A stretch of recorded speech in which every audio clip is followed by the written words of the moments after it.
Hello and welcome to episode 23 of the Kicking Back podcast. Today I am joined by Kirk Mcelhinney. There you go, you fucked it already. Fucked it already. I said to you before, didn't I? I said to you I'd get it wrong. Just say that, man. That'll do now. I'm not even telling you now. Fuck it. There you go. How do you say that? Mcelhinney. Mcelhinney. You know, it's a shit name, that, isn't it? Every time. I'm with you there. I'm feeling your pain. Mcelhinney. How are you, Kirk? Anyway? All right, yeah, I'm good, man. Yeah? Good, yeah. You had a good day? What did you do? Come here, a few tunes and made a curry. Nice. And just chilled out, really. Just my Wednesday is like a Zen day, so right. Call it, every other day is fucking nuts, but is it? Yeah, I suppose it is. So it's chill, Can man. be. I like Wednesdays, yeah. Yeah, I like Wednesdays too, man. Yeah. And of course we have Matthew Campbell at the back. Hello. Hello, mate. How are you? Good, man. Wednesday's my Sunday too. Is it? Yeah. What have you been doing today? I was playing piano for like 3 hours straight and then went for a climb. Now I'm here. Wow, man. Yeah. Yeah. That's cool as fuck. Yeah, Interview him. What are you doing with me? Fuck me. I can't beat that. That's all I got, No, man. That's all I got. It'll get old quick. Yeah. Wow. How you doing, man? Yeah, I'm cool. It's been, a video editing. Been climbing, have you? No, nothing as interesting as you two. Where did you climb? Indoors. So it's not that cool. It's a place called Depot in Stretford. It's just like this big climbing centre sort of thing. So I thought you meant indoors in your house then. I thought you were climbing up the down fucking the walls. banister, yeah. Yeah. Neighbours doing your head in like. Not quite. Oh, dear. Funny. So, Kirk, for the people at home that don't know who you are and what you do you want to give us a little spiel? Well, I like 2 tea bags in my brew. Very controversial. Yeah, mint tea and green tea. So we'll start there, eh? Yeah, that's a strong start. How is it? Is it Pucker, man. It's got to be pucker, innit? I like pucker. I like a bit of pucker They tea, do man. good stuff. Yeah, man. Do you have like English tea? I don't really do the caffeine thing now. Oh, really? You No. Just got, how come? You just Just a bit wide off it. I don't drink anymore because of that as well. I got a bit too giddy on that. yeah.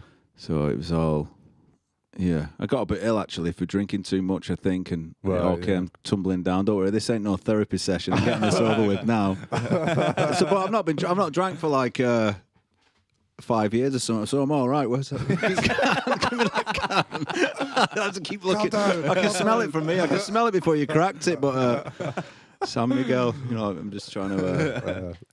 But yeah, I play a lot of guitar, write tunes. That's about it, really. Yeah. There's nothing, Yeah. That's play, I love playing the guitar, do you know what I mean? I still love discovering the guitar and seeing what I can find in it, you know what I mean? Yeah, man. And those definitely. 12 frets. Don't go past the 12. I don't even go past the 5th, really. That's a bit too jazzy down there for me, do you know what I mean? Just Exactly what you keep mean. it in the safe zone. Yeah, past no more than 8, you know what I mean? Yeah. Keep it there. There's enough there. You got for your me. octave at 7, and then that's fine. Yeah, that'll right? do. Yeah. That'll That's do, fine. you know. Yeah, man. Yeah. Yeah.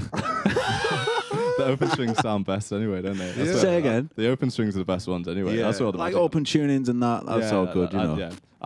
I found like this C+2 tuning and I didn't leave it for like a year and a half. I forgot about. C+2? Yeah, that's a beautiful one. What notes are in that? It's C, G, C, G, C, D. Ooh. So yeah, man. everything sounds great. This guy knows what he's on about. Yeah, man. I'm an absolute nerd. I'm not really technical at that. I just find sounds I like. Do you know what I mean? that's more important, to be fair. But yeah, It's good to know if you know what you're doing. But yeah, I'm just traveling with that. I'm always traveling without a map, I suppose. yeah. I always love people who know what they're doing. Or you bet you can read and do all that. Eh? I can't read. No. Oh really? Not even English. No. Oh fucking hell! Welcome to my world, brother. We're rocking here. Wicked. So if anyone wants to teach me that, Reading's hard though. Just couldn't do it. I was doing it for ages, and I thought, right, I'm going to get into this reading thing, and I was doing it. It took me about 4 hours to learn a fucking C chord. Do you know what I mean? So that got thrown. it's embarrassing, isn't it? Yeah, I was like, what is that D? Trying to look at where it all is. No, it's not my. I just don't have that piranha thing, I've done a few musical theatre shows for that kind of thing, and I'd just have to work it out by ear beforehand, and then I'd have the music up in front of me, and I hope the MD's not watching this. I don't know why I would, but if he is, I'm Rumbo. What? But, to be fair, he probably guessed when I'm fucking like sampling this. Sweating. Yeah. Aircon's on. What was it? Every time he had a little bonus shoes, like, can you just have a go playing this? Like, I just need to go to the toilet. I'll be one second. I walk up with the music. And Someone having a cat next to you, like, what's you on the fucking... what are those things you blow into and play, man? What, a little... Which one? Like a kazoo, a sax? It's got like a long... like a melodica. Something like that. Yeah, with a little Yeah. keyboard one. Yeah, Yeah, melodica, yeah. Something like that. But reading's hard, isn't it? It's hard. It's a nightmare, especially for guitar, because it's the same note in Oh, 5 yeah, different places, Yeah. same pitch, yeah. Yeah, how do you do it? I don't know, man. I don't think it's that... It's not that valuable. Well, I mean, it's... What, reading? I don't know, yeah. Like, you know... If you do, like... I think if you're a classical musician, that's what you're all about, you Yeah, know. it comes from there, doesn't it? But, you know, you need the... But then a lot of the time they don't have the listening ear, yeah. thing. Do you know what I mean? Yeah. I think that's way more valuable, isn't it? Yeah. Definitely. Is that how you learn? Just through ear, Yeah. You know, the old rewinding Yeah, the tape yeah, back, being there yeah. 4 hours just to get one bar, you know. Yeah. Yeah, like that. But I think it definitely, my ear's good, you know what I mean? Mm. My ear's pretty decent. Yeah. Can work more stuff out. If it's too fast, like Vi and all those fucking, do you know fuck what I those mean? guys, Yeah, fuck. I mean, yeah, you know what I mean. I haven't got the chest for it anyway. They like some big chest, you know what I mean? Got like some nice smackaroonies here, but that wouldn't do. You know what I mean? Yeah. I know exactly. Yeah. Yeah, that fast stuff, it's quite good, but after a while, it's like, what's he called, Weinstein or something? Ingve Malmsteen. Fuck him. That guy's a jerk, though. He is amazing. Yeah. Do you know what I mean? But Yeah. after 10 minutes, it's like, oh man, just play from your soul, not your fucking Yeah. Yeah, I know. It's cock, tiring to listen. Don't play from your cock. I like just that one. play, man. Play, you know. Play from the heart, man. Yeah, Yeah. true. Yeah. So how long have you been playing the guitar Started for? when I was like 12, Right. 42 Okay. now, so whatever that is. 30, 30 years. 30 something like that, years. yeah. Sweet, man. 12, 13, yeah. And has it always been like on the acoustic? No, I started off playing electric. Oh, Getting right. there. I was a big Who fan, so I learnt all those Nice. windmills and doing my mum's head in. Right, Fucking yeah. turn that music. No, she never said turn. No, she did say turn it down, but I used to crank it right up. And Page and Jimmy Page and all them, and Right. Keith Richards and Yeah, the yeah. Doors and the Who and Beatles and all that. You know, I got heavy into all that. Then I just come away. I was in a band for a while doing blues stuff, and I used to have a band in Rochdale, which was good fun. What were they called? We were called Rio Blues. Real Blues. Rio. Rio Blues. Rio, yeah. We Oh, had this nice. Chilean bass player who was shit hot, actually. Right. Oh, excuse me, that curry. There you go.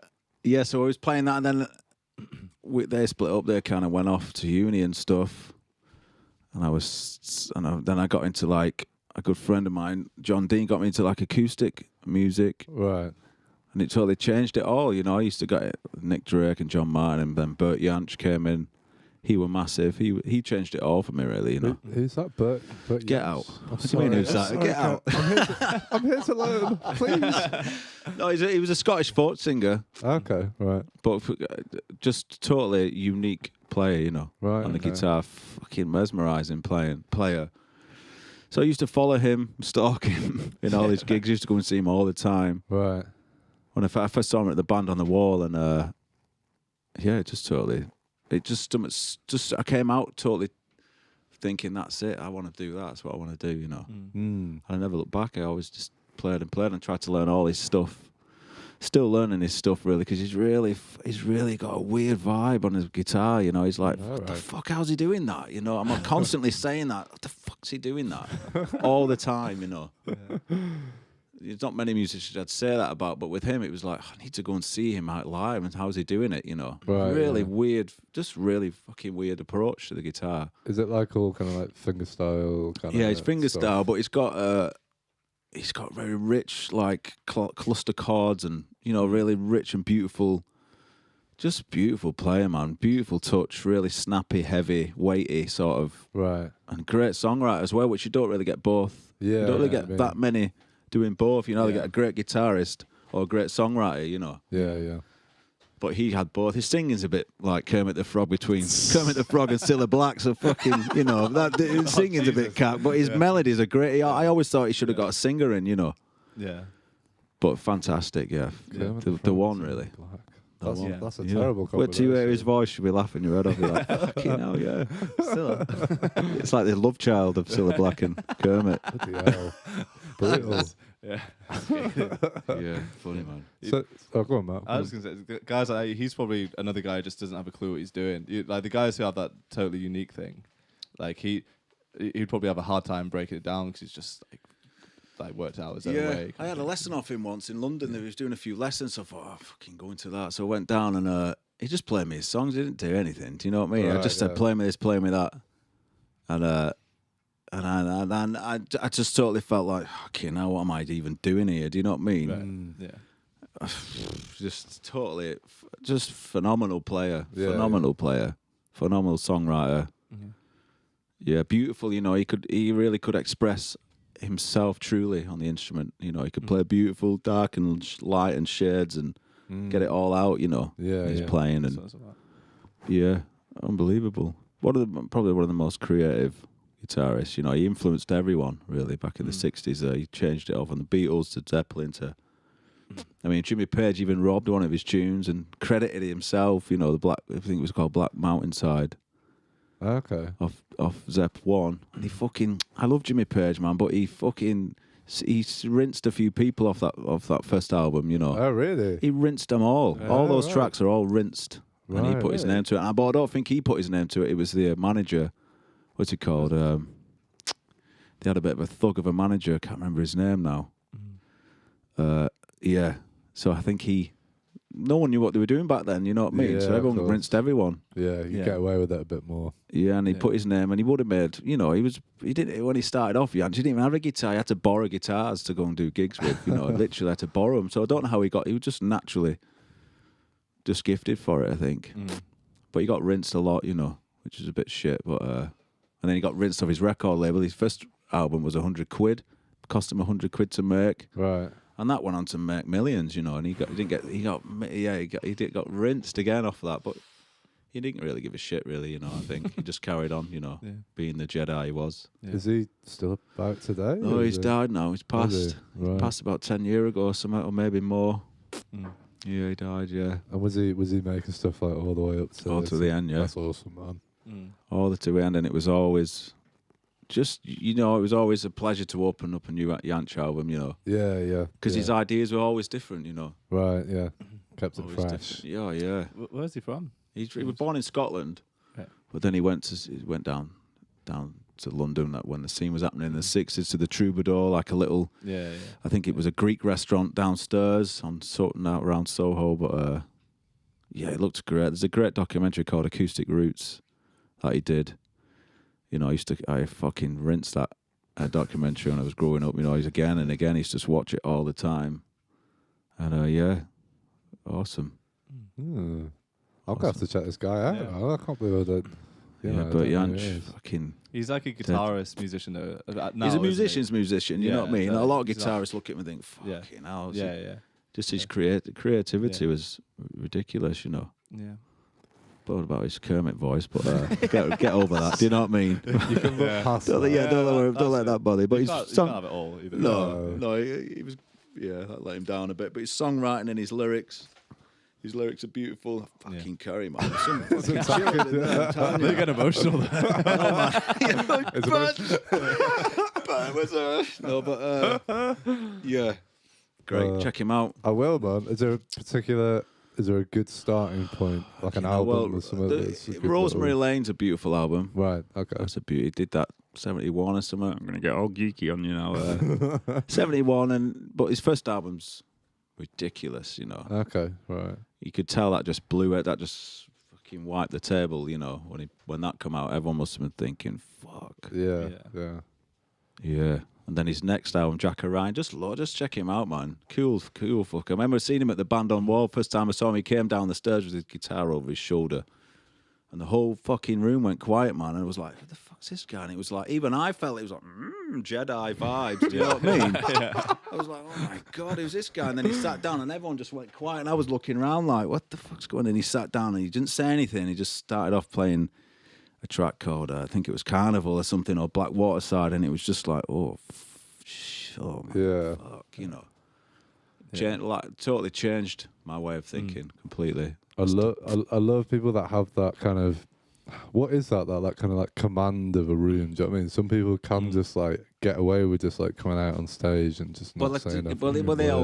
They were all fans, you could tell. Yeah, right. They just knew what was going on. But he was quite a quiet guy anyway. He never said anything. Do you know what I mean? He didn't have to really because his music said it all. You know? Yeah. A beautiful songwriter. Beautiful. Just sorry, when this ain't the Burt Yatch podcast, you know what I mean? I'll shut the fuck up in a minute. That's fine. He would write songs that would constantly, you think, fuck, that is amazing. Yeah. And then he'd constantly write like that. Do you know what I mean? Yeah. Constantly writing unique, intricate, hard, mind-blowing pieces all the time. Do you know what I mean? Yeah. It's constantly It wasn't just a one-off, you know. Yeah. I get the odd one, yeah, man, check this out. And then it goes back to, you know what I mean? But he was like constant, you know. That's Which is, something else. Yeah. Something else, that guy. Shit, man. I'm going to check him out. So that's number one. That's number... Who's knows? next? The Led Zeppelin manager was Peter Grant, apparently. Yes. Yeah, he's funny, man. John St. Ryan. Yeah. He was a wrestler. He was a professional wrestler. So he used to kick shit out of everyone who didn't agree with what to the contract. Jesus. You know what I mean? I think they were the first ones where they didn't release any singles. Zeppelin, you know. Right. Yeah. And he knew that would be the key to do it, you know. But in a way, he's just trying to get through life. You know what I mean? Yeah. He found these geezers who were shit hot and pushed them, and so he should, because they were. As much as he rinsed everyone, Page, I still love him. I still love his playing. It's fucking phenomenal, amazing, you know. Yeah. That Madison Square Garden. Yeah. He's only in his 20s and he's just get him over. You know what I mean? Yeah. Yeah, It's beautiful. Amazing. There's a few albums, but there's not many albums that I found that have like as good a drum sound as Zeppelin albums, man. John Bonham can just like. There's something about it, man. What's the classic, like the Staircase? Stairway to Heaven. Is it? No. Staircase to Heaven. No, it's When the Levee Breaks. Stenner. When the Levee Breaks. Yeah. Like they recorded it on the Is it a ribbon mic? Yeah. Yeah, one ribbon mic, I think. Yeah. I might be wrong. That hall, it's a big hall in it, It just sounds ridiculous, though, doesn't it? It's crazy, man. God damn it. What ridiculous. a band. Yeah. What a band. Mm-hmm. Awesome. So, you went to see your man. Burt Jansch. Burt Jansch.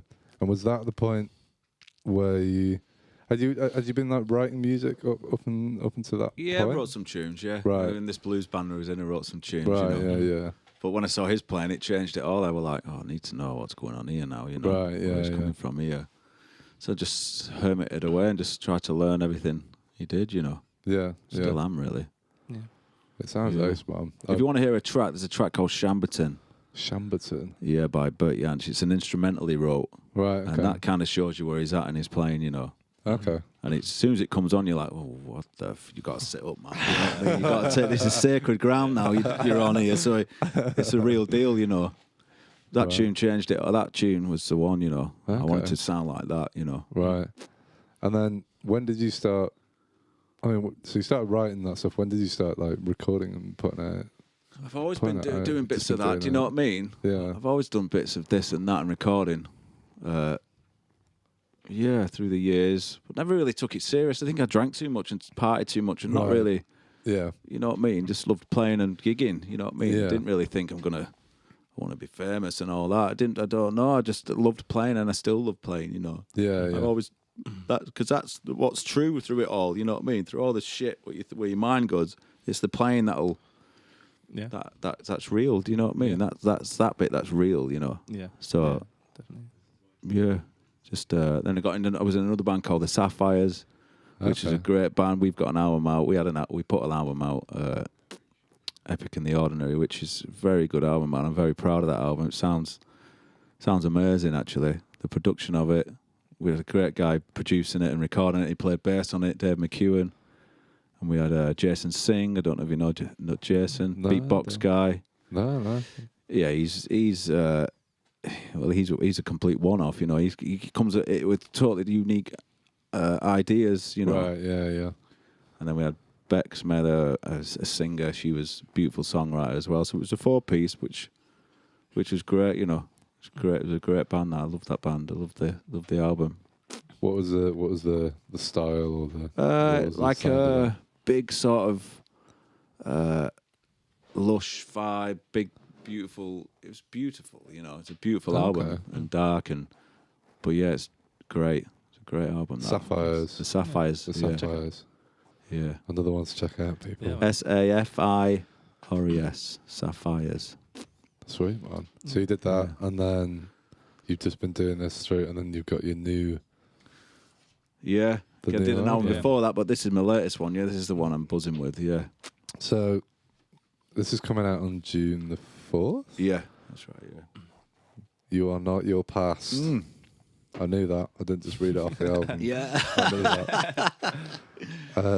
Yeah, do you want to tell us like a little bit about... Well, it's a collection of songs, but it's got a theme of... I try to capture positivity in this album, you know. Yeah. Because I think as a people, we need to come together more. I think, you know, I'm saying that I'm quite a reclusive guy, I think, but I still believe in... We need to look at the good in each other. We need to start thinking of that rather than, you know, you walk down the street and there's a vibe sometimes.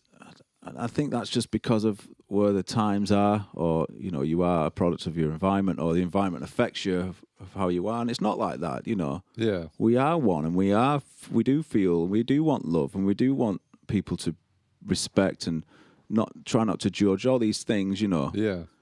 And I think I tried to put that in that album, that feel of that, you know. I think it's important. That. Definitely, man. We don't say the word love enough, I think, as a people. I think, I mean, we are, you know, atypically... I love you, man. I love you too, man. You know what I mean? We should be saying it, man, because we are people. One day we won't be here, you know. Yeah, we've got to be nice to each other, man. Yeah, that's it. It's not hard. It's not hard. No, it's not hard. I think people just get stuck in their Just head. try and remember that. You know, you're not alone. You're not your past. You can move forward. You can. Don't let shit hold you back. Do you know what I mean? What's happened? We've all got a past, and some of us let it. Some of us are tied to it. You know. Yeah. And I think you've got to remember that the future is unknown and unwritten, and we've got to remember that, and we've got to remember each other. You know. Yeah. It's important. You always get the nutter. I don't know what to think. I don't know what to do when it comes to...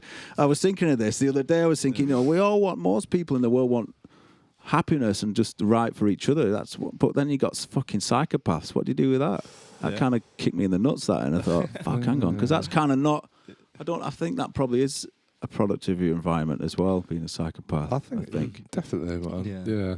And then you kind of have to feel lucky that most people aren't psychopaths. And then when you get, like, imagine if they developed a pill that could cure that mental illness in a second. You just take it and you're fine. And then if you were one and you took it and you're like, oh shit, sorry guys, I don't know what the fuck happened there, but like, there's no bodies around you. You know what I mean? And then if that guy went on and just had a perfectly normal life, you'd think about psychopaths differently, wouldn't you? You'd be like, oh. You would, but apparently we need psychopaths, you know. You need them for like being surgeons and being, you know, people who can totally cut off firefighters and fighter jets and people like that, apparently, from what I've read up on it. So they do have their place, you know.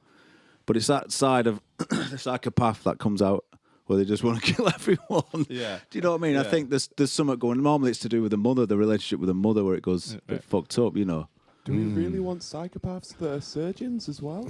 Apparently so, because they can handle it. You know, if you're dying and there's no stress, they can like just get on with it. You know, they know, instead of panicking. I don't want a panicking surgeon, man. If my fucking rib cage is open, I want someone who's calm, collective, and just get on with it. You know, I think. Yeah. A little bit of crazy is all right, I think, innit? The other thing is my cousin's a surgeon, so do I have to be worried? No, they're just like a tiny bit crazy. A little bit crazy. Just a little bit. I guess you have to be a little bit crazy to cut someone up. Yeah, definitely, man. But I suppose you get used to it, don't you? Yeah. You know what I mean? Yeah. It's probably just, when you talk to me, he's probably just looking at you and just thinking, oh, yeah, that's a nice straight down that rib cage there. Could he? Oh, I could get a nice steak out of that.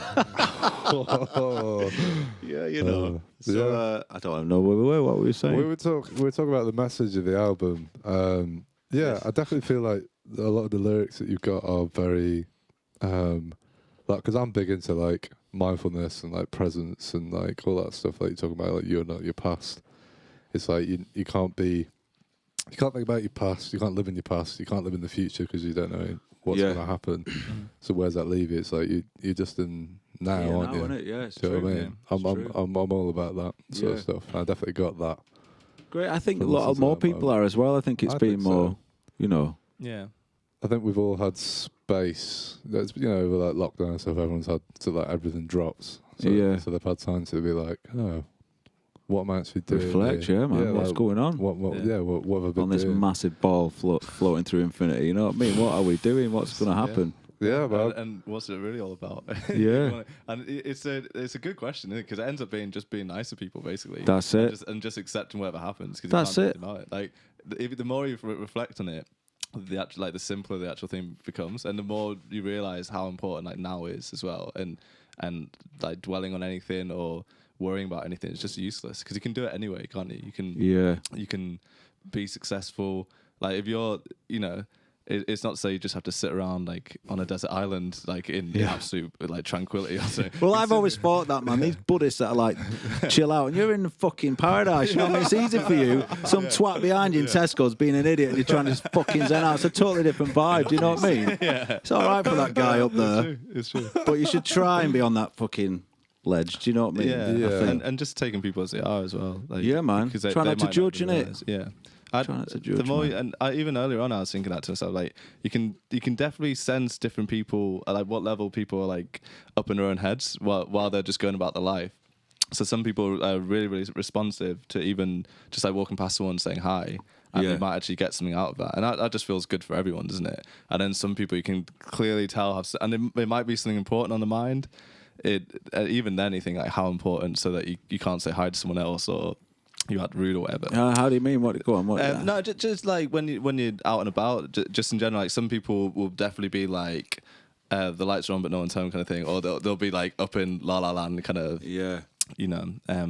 Clearly thinking about things. So you think like, I know I'm like that all the time as well, but it doesn't always help, does it? Like if you constantly sort of lost in thought and stuff, and it's hard. It's hard. Yeah, because it's hard to stop. It's impossible to stop thinking, isn't it? Yeah, especially if you try and think, I'm going to stop thinking now. And there you go. Now I'm thinking about stopping thinking. So I'm thinking, what does that feel like to stop thinking? But I'm telling you that I'm stopping thinking. But so I'm obviously not fucking stopping thinking. How do you stop thinking? Yeah, I think just being like conscious of what's going on around you it can be really, really helpful. And then you notice that some people are more conscious than other people. Some people are, like, obviously with phones, it's even more obvious if someone's just like totally daydreaming and just like out of there kind of thing. But and like you said about like the Buddhists on the tropical island, easy man. Yeah, but I don't believe that they're not like getting distracted and having thoughts. Oh no, there's no way, man.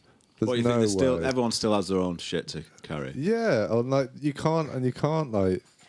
Because I do like meditation and stuff like that. Every day? Yeah, every day. How long for? I do it 25 minutes every day in the morning. And how's that? How have you found that? Yeah, it's good. But like you can't hold it for any more than like a couple of minutes. And that's like if it's a really fucking good day. Do you know what I mean? What, hold the meditation? Just though? like be in that zone, you mean? Just like no thought. Just like there. Just no sort of things flying in your head.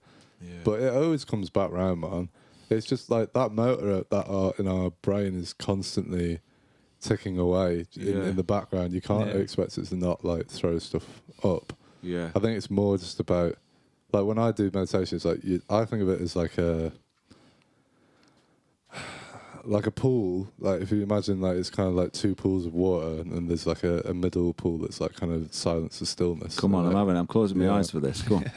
Basically, every time that you like still your thoughts and you have that silence, that little pool in the middle just grows a little bit bigger, and basically the bigger it becomes, it's sort of the words get pushed to the side and stuff, but words are still going to like spill into it and fall into it. Do you know what I mean? Maybe it's like a hole, maybe, and it's like so, and all you're doing is you're just broadening that spaciousness within you for the day, and then like because it'll get to like now in the evening where it's like the thoughts will start coming back in, but it's just like a good way to start the day. Do you know what I mean? Like you kind of like if you got to like a dirty kitchen and stuff, and it's like, okay, rather than starting cooking when there's crap all over the sides and stuff. It's awful, that, isn't it? Yeah, like you clear. Do you know what I mean? You clear the sides, you clean it, and it's like you're ready. It's a fresh start, and then even if things do get messy again, it's still a better place than where you were if you hadn't have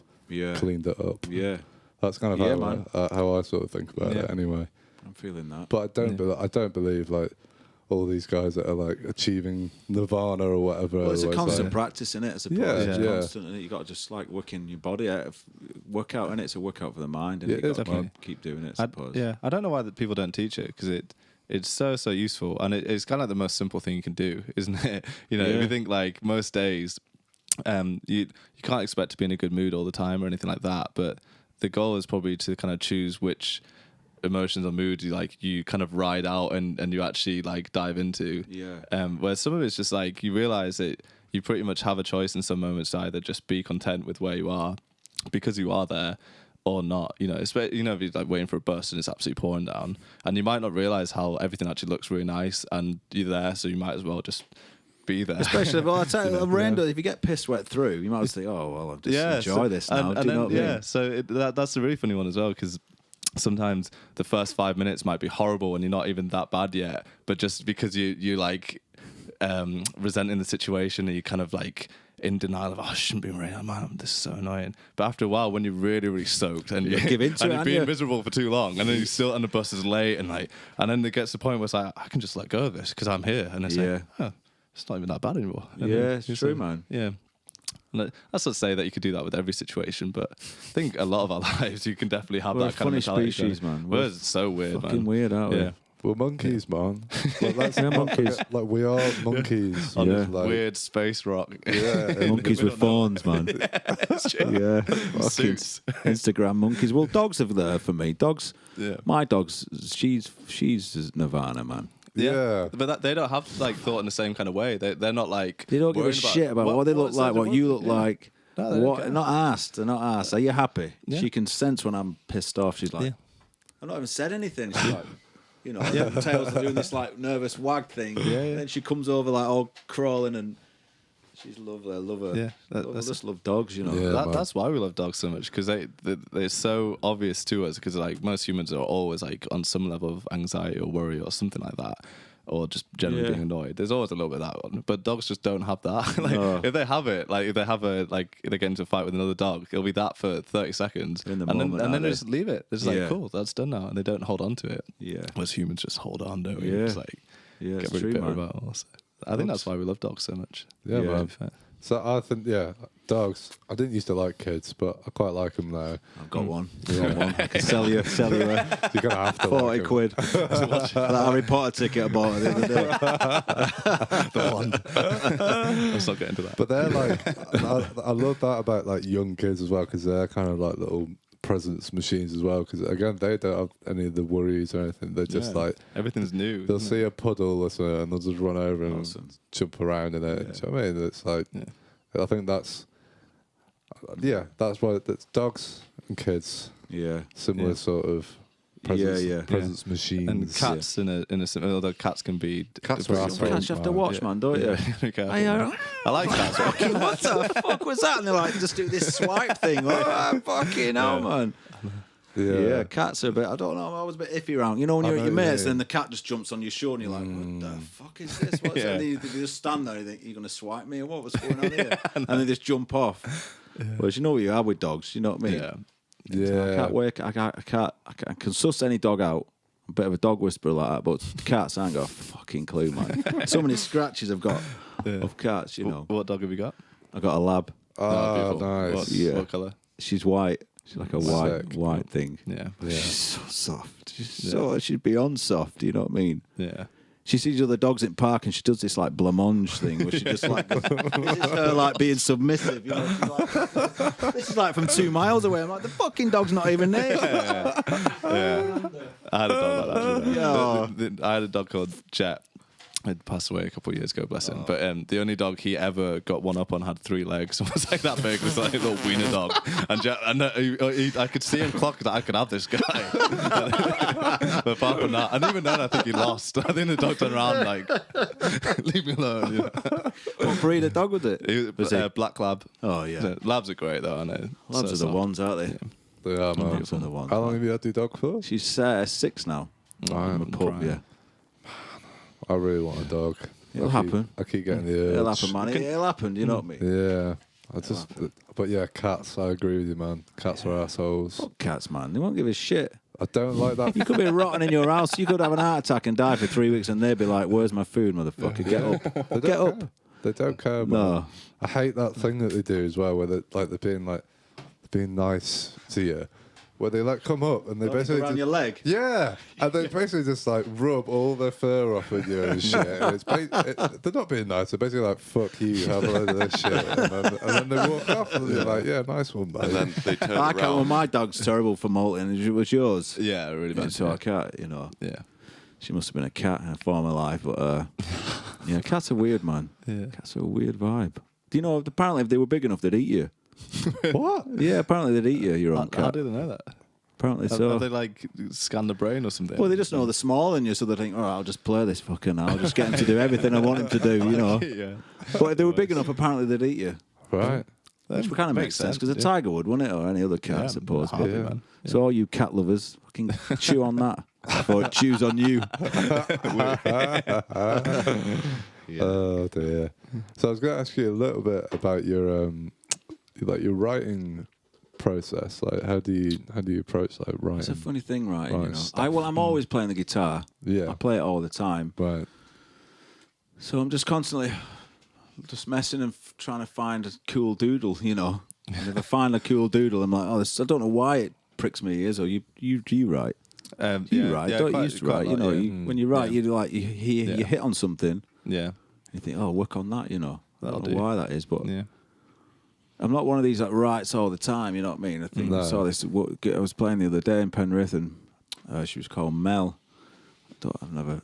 She's a great songwriter, but she said she did this challenge of writing 30 songs in 30 days. I don't know a few other, but like Kirsty Almeida. I know. Do you know Kirsty? Have you heard of Kirsty Almeida? No. You should get her on here. She's a Jedi songwriter. Oh, right. Okay. Amazing. But she did the same. She like wrote 30, but she's always very creative, and whereas I have to kind of wait for it to happen, you know. Yeah. So I'm always trying to write some sort of idea, even if it's just a bar or two, or you know, and come back to it. Yeah. But I push it as far as it will go. Once it starts to do me, and I come away then, you know. Because I think I've had there's just nothing coming. You know Nothing's what I mean? coming out, I'm looking yeah. at this song and just it's pissing me off because I can't finish it. You know, where Yeah, some songs you write within 10 minutes. You know, yeah. it's weird. Yeah. Yeah. And you hear a lot of people say that, which is a weird thing. You know, songwriters. Oh, I wrote this in 10 minutes. Or Yeah. it's weird. It just happens sometimes. Yeah, it doesn't does, yeah. Unexplainable. Yeah, I always try and say something in the lyrics, so I'm definitely coming. That has to be important. Well, that is important to me to express how I feel because I'm a bit shit talking. You know, I'm a bit slow sometimes on words and that's. But when I'm writing, I can actually think of what I want to say. You know, Right, rather yeah. than just shooting from the hip. You know. Yeah. Yeah. Which Do you I tend to always just like sit do. down with like a notepad or something? Yeah, I'll sit down. Yeah, and if I've Yeah. got an idea, then sometimes it just goes and yeah, man. So bang it out. Hopefully. Yeah, man, you know, Clint style. But, hopefully, yeah. It's a weird thing, songwriting. And I never really look at myself as a songwriter, you know what I mean? You think coming from Rochdale, the minute you start saying all that, they're like, "Who's this fucking knobhead?" Do you know what I mean? Don't get all up your own ass. Do you know what I mean? So I always kept that quite secretive and within myself. You Right. know? Okay. Yeah. I Yeah. think so. But yeah, I do love it though. I do love doing it when you get a song that's finished and you're like, yeah, I'm buzzing with that. You know, I Yeah. think that's a good feeling. Buzzing as in like you don't mind showing it to Sharing it. people. You know, Yeah, that's that's a it, good man. place to be. You know, Yeah. Yeah. I think. And then do you? So when like you write your little bit or Doodles. whatever, you doodle. Do you like go away, write the lyrics separately, and like sort of meld it together? I've got or- loads of ideas on the guitar. You know, I've got Right. loads of stuff. Some shite, some good, some stuff that you know that I like that I'll come back to. Yeah. And then I will come back to it and just think of a phrase. It's always hard. The melody's always hard for me sometimes, you know. But because it just sounds shit, you know. Just like, oh, I can't sing that. I'm not singing that. That sounds shit, you know. Crap. But, and then so I'll come away and then I come back to it a day or two later and I think of something totally different, you know. Yeah. I think, Yeah. oh, yeah, that's better. Why do you think of that before, you know? Yeah. Sometimes you just need that bit of A break from bit it of or break. whatever, you know. Yeah, man. Yeah. So this album is this how long, like all these songs? Well, that first song called In Brass, I started Cover writing Brass. that about 15 years ago. Ah, The riff okay. for that guitar. Right. Okay. Yeah, so I've got like my next 10 albums are all written really. I'll just be out in another fucking 40 years, you know. But yeah, they've all pretty much, that one's the longest really. I just couldn't think of anything write. But then Trump came into power, and the whole vibe of that Trump thing, whether I'm not really into the whole sides thing, Democrat, whatever, I think that just puts people in boxes, and you can instantly judge who they are. Do you know what I mean? Yeah, I'm not into any of that, because there's good people on both sides. I think you've got to try and think like that, because otherwise it's just we're constantly going to be in this us and them fucking sit. You've got to try and listen where other people are coming from. Yeah, definitely, man. I think it's important to do that. So. Yeah. With the whole Trump thing, I missed his tweets. I do love it. I love a good Trump tweet. Do you know what I mean? I thought it was funny as fuck, man. You have to admit it, man. He's probably a horrible guy. Yeah, he's probably right knobhead, But I love the fact of him just in his bedroom tweeting Kim Jong-un, from his bed, just fucking before he has his breakfast, roll rocket, man. Fucking nuts. It's fucking nuts, isn't it? You know what I mean? Yeah. So I like that vision. Yeah. But, so that cool embrace. I kind of wrote it about that, really, Right, about missing him. No, not yet. That'll be for the next album, Trump's tweets, Come back. Old Orange Man. But he was funny, man. What a funny guy. Yeah. I'd love to. What do you think he'd be like to me? I think should get him on. Get him on, man. Get him on. Fuck it. Apparently he drinks about 12 cans of Coke a day, that guy. Yeah, and does he not have a daily McDonald's as well? Really? George, can you pull up Donald Trump's his daily order? Yeah, his diet. the Trump diet. Trump Cosmopolitan magazine. Because I feel like I would like. I don't know whether I'd like him or not. I feel like I'd be pretty funny. It's hilarious, man. Yeah. It's hilarious. Like, someone that's like a bit of an arsehole, but they're quite like his tweets were funny as some of the tweets he said. Like, fucking hell, why is the president saying that? Yeah. It kind of puts it all in perspective, doesn't it? You can't take it too seriously at that point. I know you should, but... No, but you know what? For me, it kind of brought the whole... because you see presidents and you see all these people in power, and it kind of does feel like they're behind this...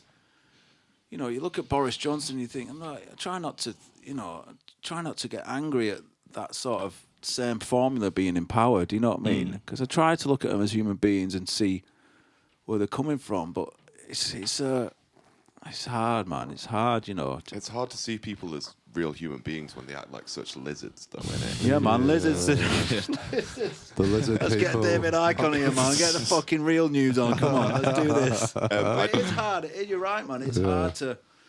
But that same formula, it's just...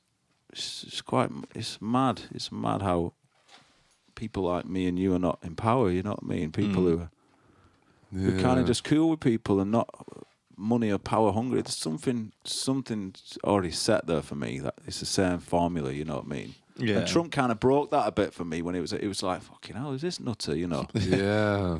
He kind of just said it, you know what I mean? He was saying what he thought he said, even though he said things that were a bit fucking nuts. But I kind of like, it was kind of like, oh wow, no wonder people voted him, because you're kind of sick of the same fucking. I mean, I loved Obama. I thought he was a cool cat. You know what I mean? But it was the same. It's just I don't even think it's the people. I think it's the system that needs fucking shaking up. Do you know what I mean? The whole system needs sorting out, man. But how do you? It's so. We need dogs. We need a dog. We need a dog to fucking president, man. Imagine just a dog. You just do what you ask it question, and he goes down and he gives you his paw for fucking. You know what I mean? Different things. It'd be awesome, man. Put some documents in front of him. Put some documents. You know what I mean? Documents. It'd be awesome. You know what I mean? Yeah. Having a cack on red carpet on the way up to White House. You know, that's what I want to see. It's time. Yeah. Time, man. Yeah. I think it's funny as well, this like whole like having a figurehead, like someone who is like the representative of it all, because also like Theresa May is a really good example. I felt sorry for her, man. Like a lot of people slated her. What, the way she dances? That was that was brutal. Come on, man. Yeah. Savage. Absolutely savage. I'm going heavy in that. But no, I mean, it's fair enough, man. Terrible dancing. Loved it though. I love that. Fucking bring that on. Do more of that. Yeah, Teresa. that's what I mean. A bit more real. Yeah, man. Walk into the Houses of Commons like that, and then you might turn my head. Do you know what I mean? Yeah.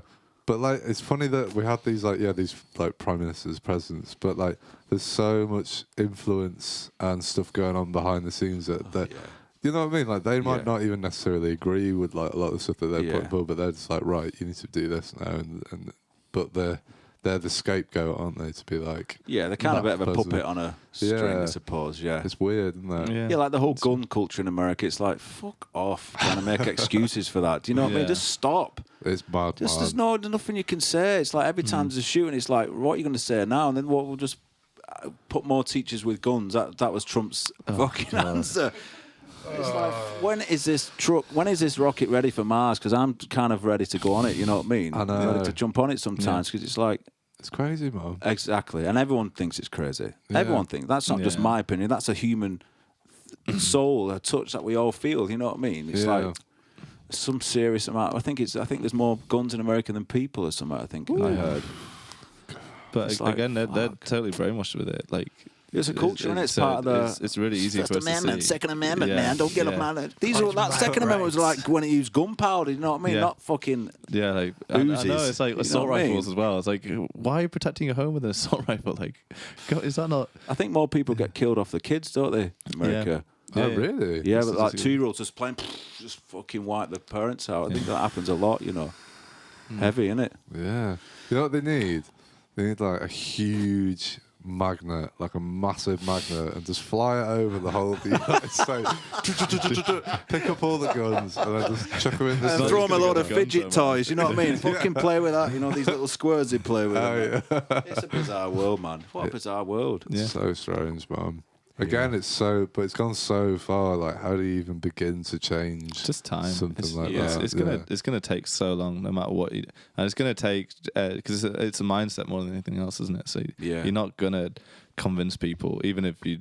Doesn't matter how you lay out the facts. It's just gonna take generations and generations of people being less and less convinced by like, do we really need guns at this point? No, we don't need guns. Yeah. We don't need to be judging people on the colour of the skin and all. It's like, come on, man. People are people. We're just people. You know what I mean? Yeah. And that's it. We need to get back to it's simple as that. It doesn't go any further for me than that. You know, it gets all complicated then.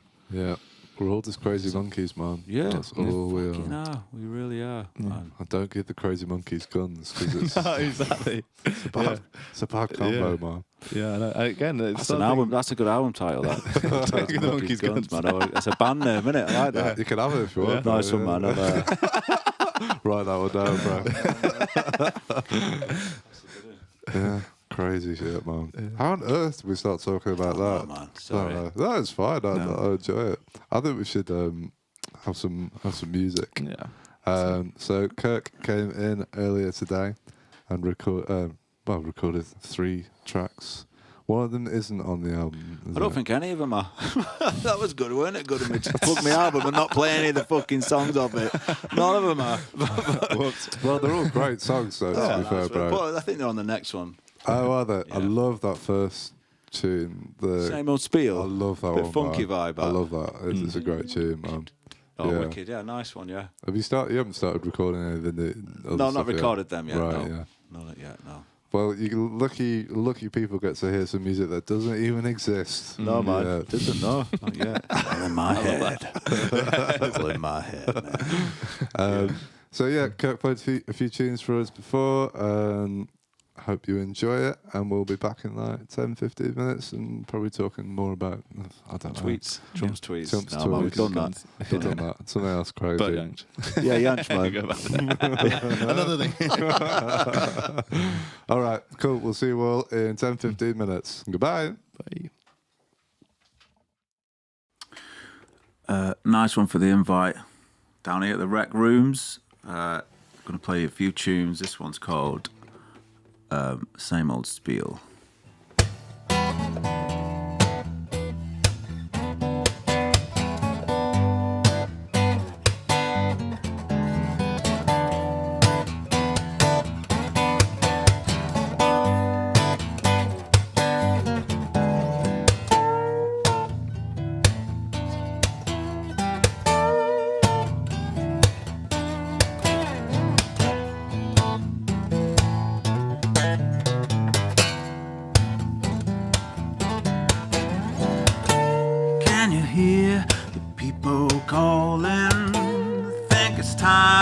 Take a stand. You make a move without warning, just like a puppet in your hand. Same old spiel that drips your lips like a sphere. It spins again and again. Same old spiel that drips from your lips like a sphere. It spins again and again.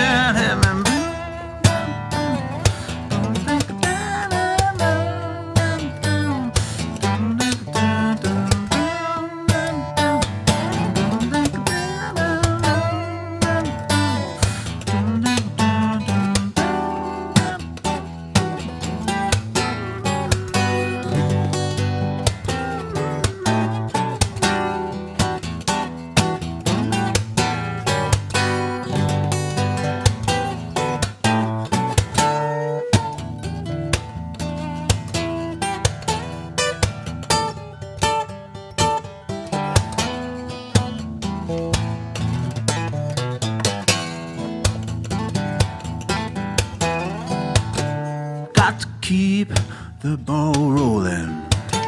Stand tall, keep your head up high. Lose your steps, just keep on strolling.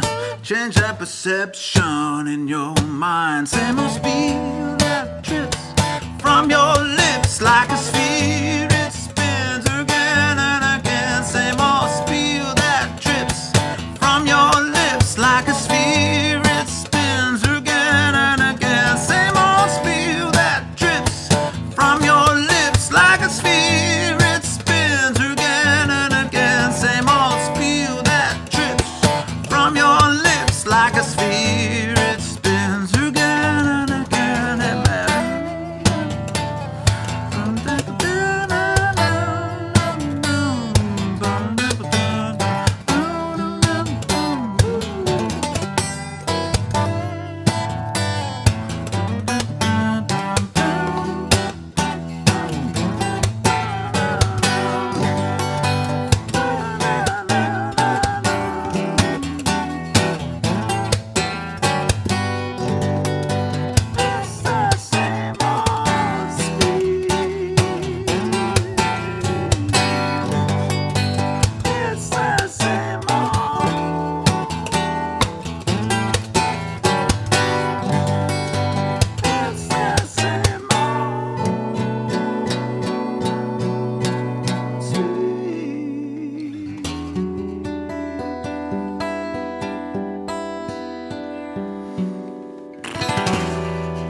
Brothers.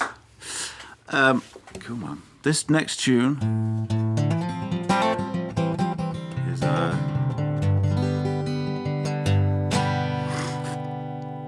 it's called Connections.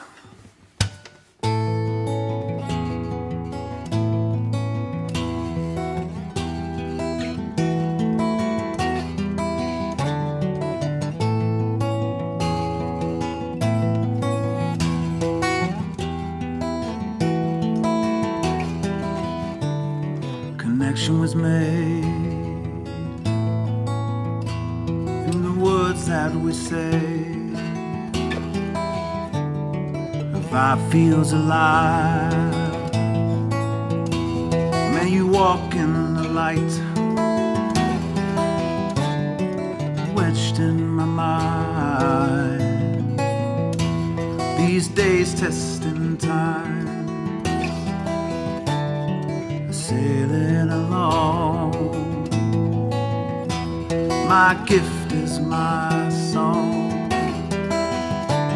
Your home is inside. I hope you find what's real.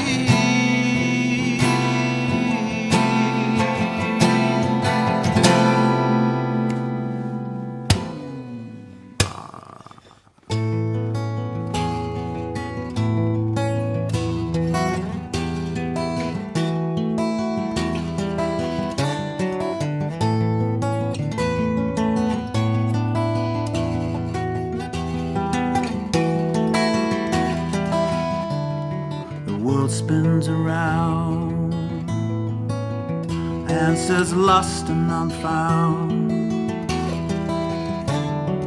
Where are you now? Do you call out loud?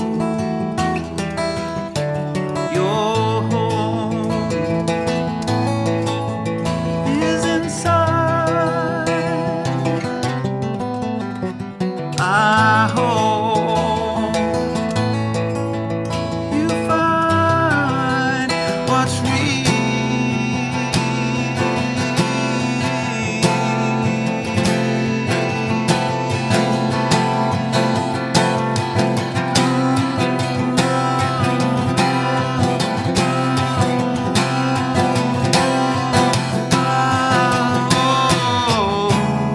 So open your eyes. Your mind's just like mine. We're all two of a kind. What echoes inside?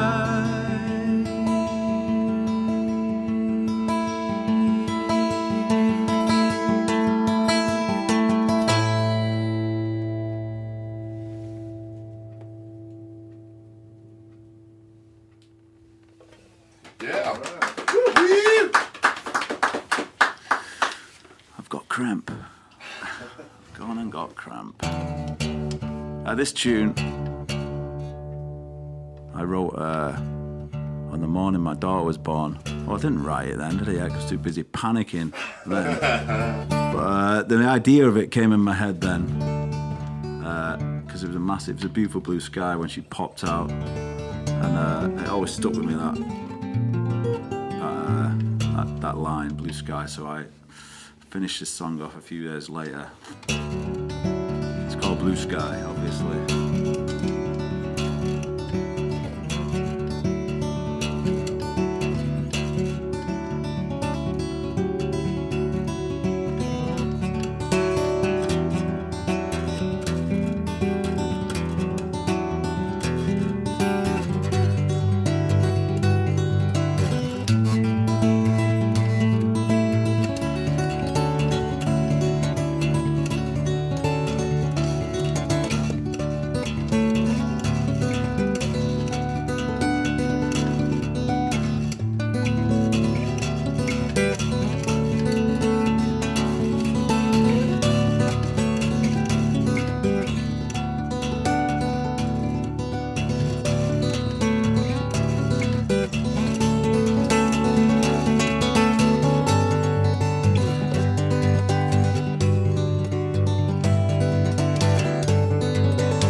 Light within my life, so bright. She guides me through my day. She's my blue sky.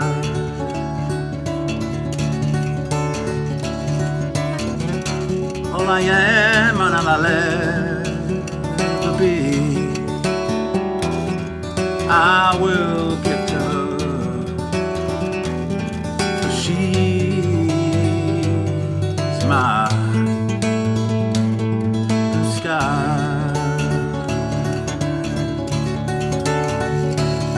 She's my all, my life.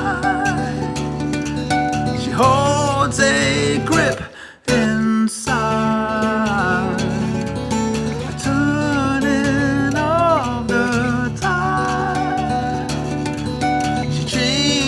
Wrongs to right, and all that we say one day will pass. So let's spread our love, let the moment last always.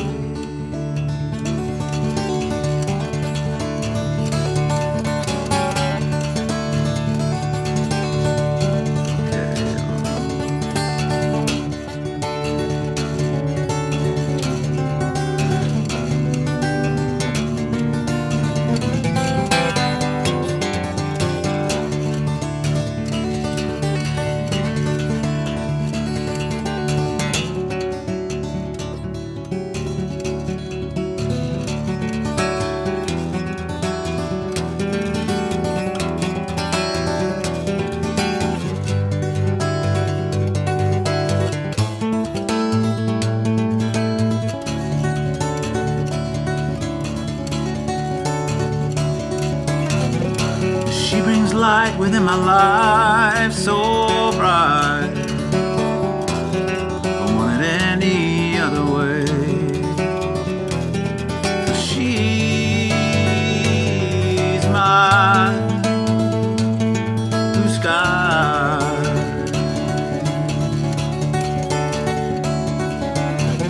All I want is for her to see how beautiful life can be. But she's my blue sky.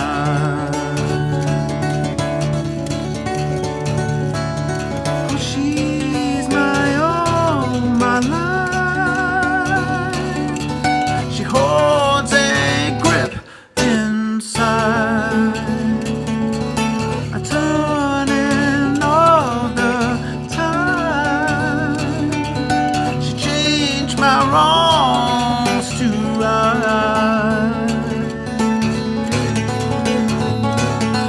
In all that we say one day will pass. So let's spread our love. Let the moment last always.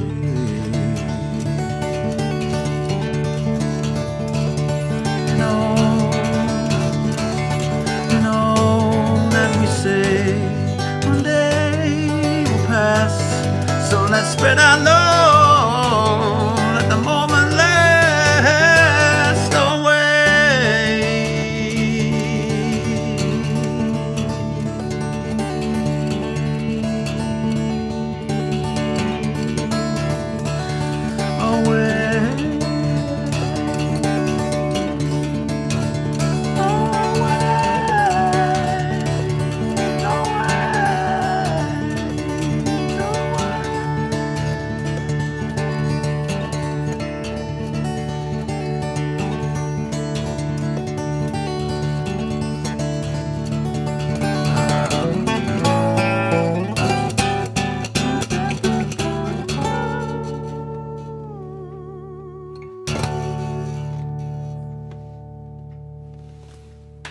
Yeah.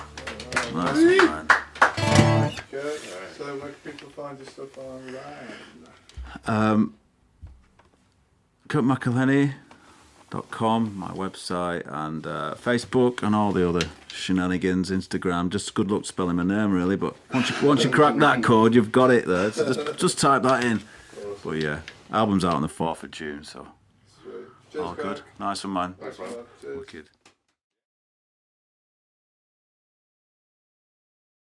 Hello and welcome back to episode 23 of the Kicking Back podcast. You have just heard the wonderful music of our guest Kirk today. Thank you for coming in, bro. That was Hey, no worries, man. delightful. Oh, great.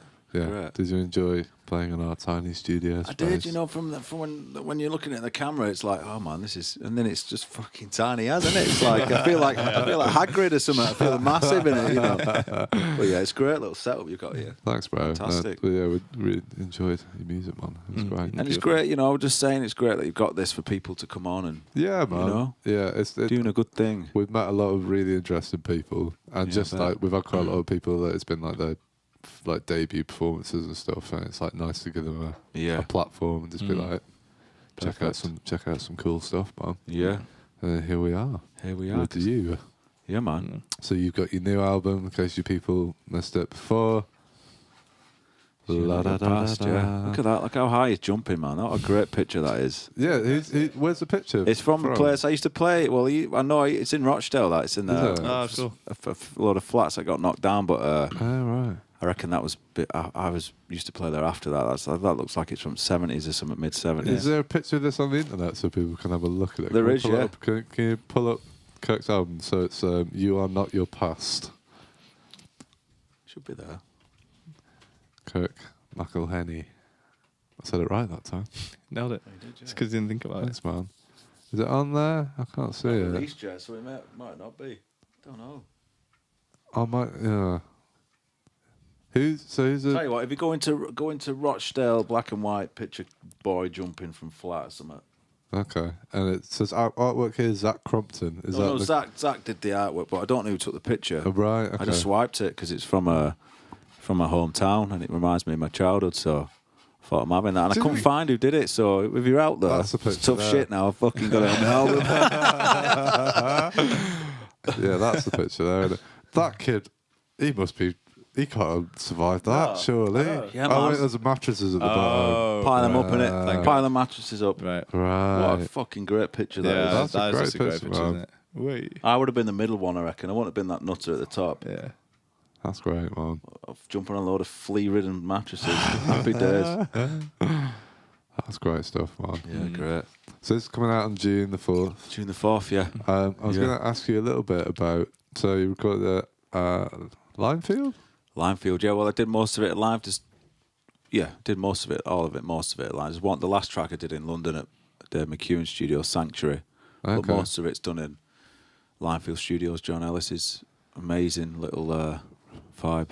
Have you been to John's? I was going to ask you about John Ellis because I hear his name He's everywhere. legend, isn't he? No, I've just heard his name loads. What, right, as well. who is he? Like, what? Do you remember that scene in when Luke went to see Yoda in that fucking forest Yeah, and was? of Well, that's John. So that was John. That wasn't Yoda. Oh, right. That was actually That was John. Yeah, man. Right. Oh, I see. So when you go to John's, that's the experience. You know what I mean? He reminds me of Willy Wonka and Yoda. He's like the love child of those two. You know. Okay. Gene Wilder and Yoda. It's just John. You should get John on here. He's just.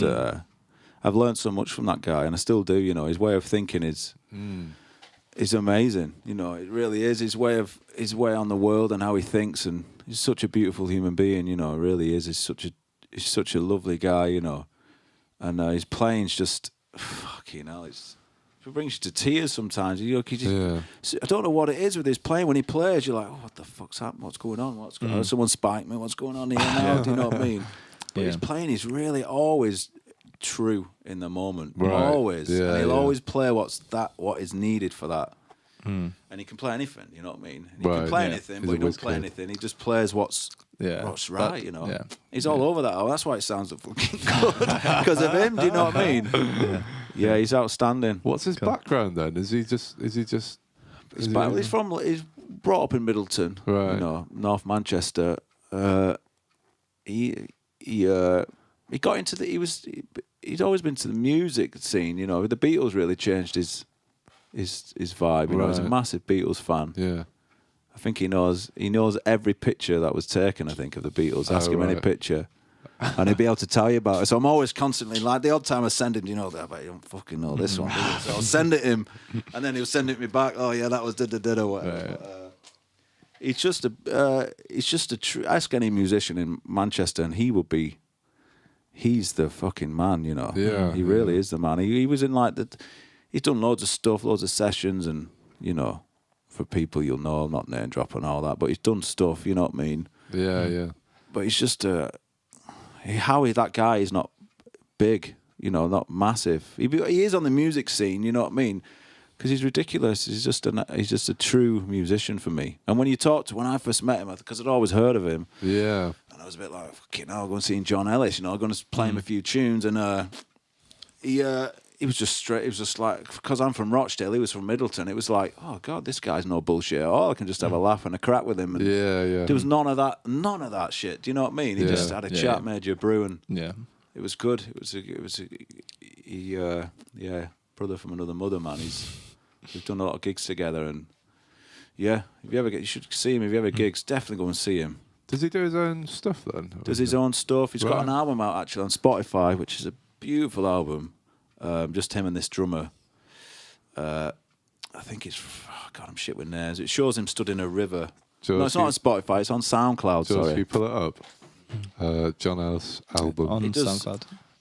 Yeah, on SoundCloud. Yeah, I think it's on there. Yeah. Something art because the river that runs through Middleton. Anyway, it shows him with a bowler hat on, stood in the middle of it in black and white.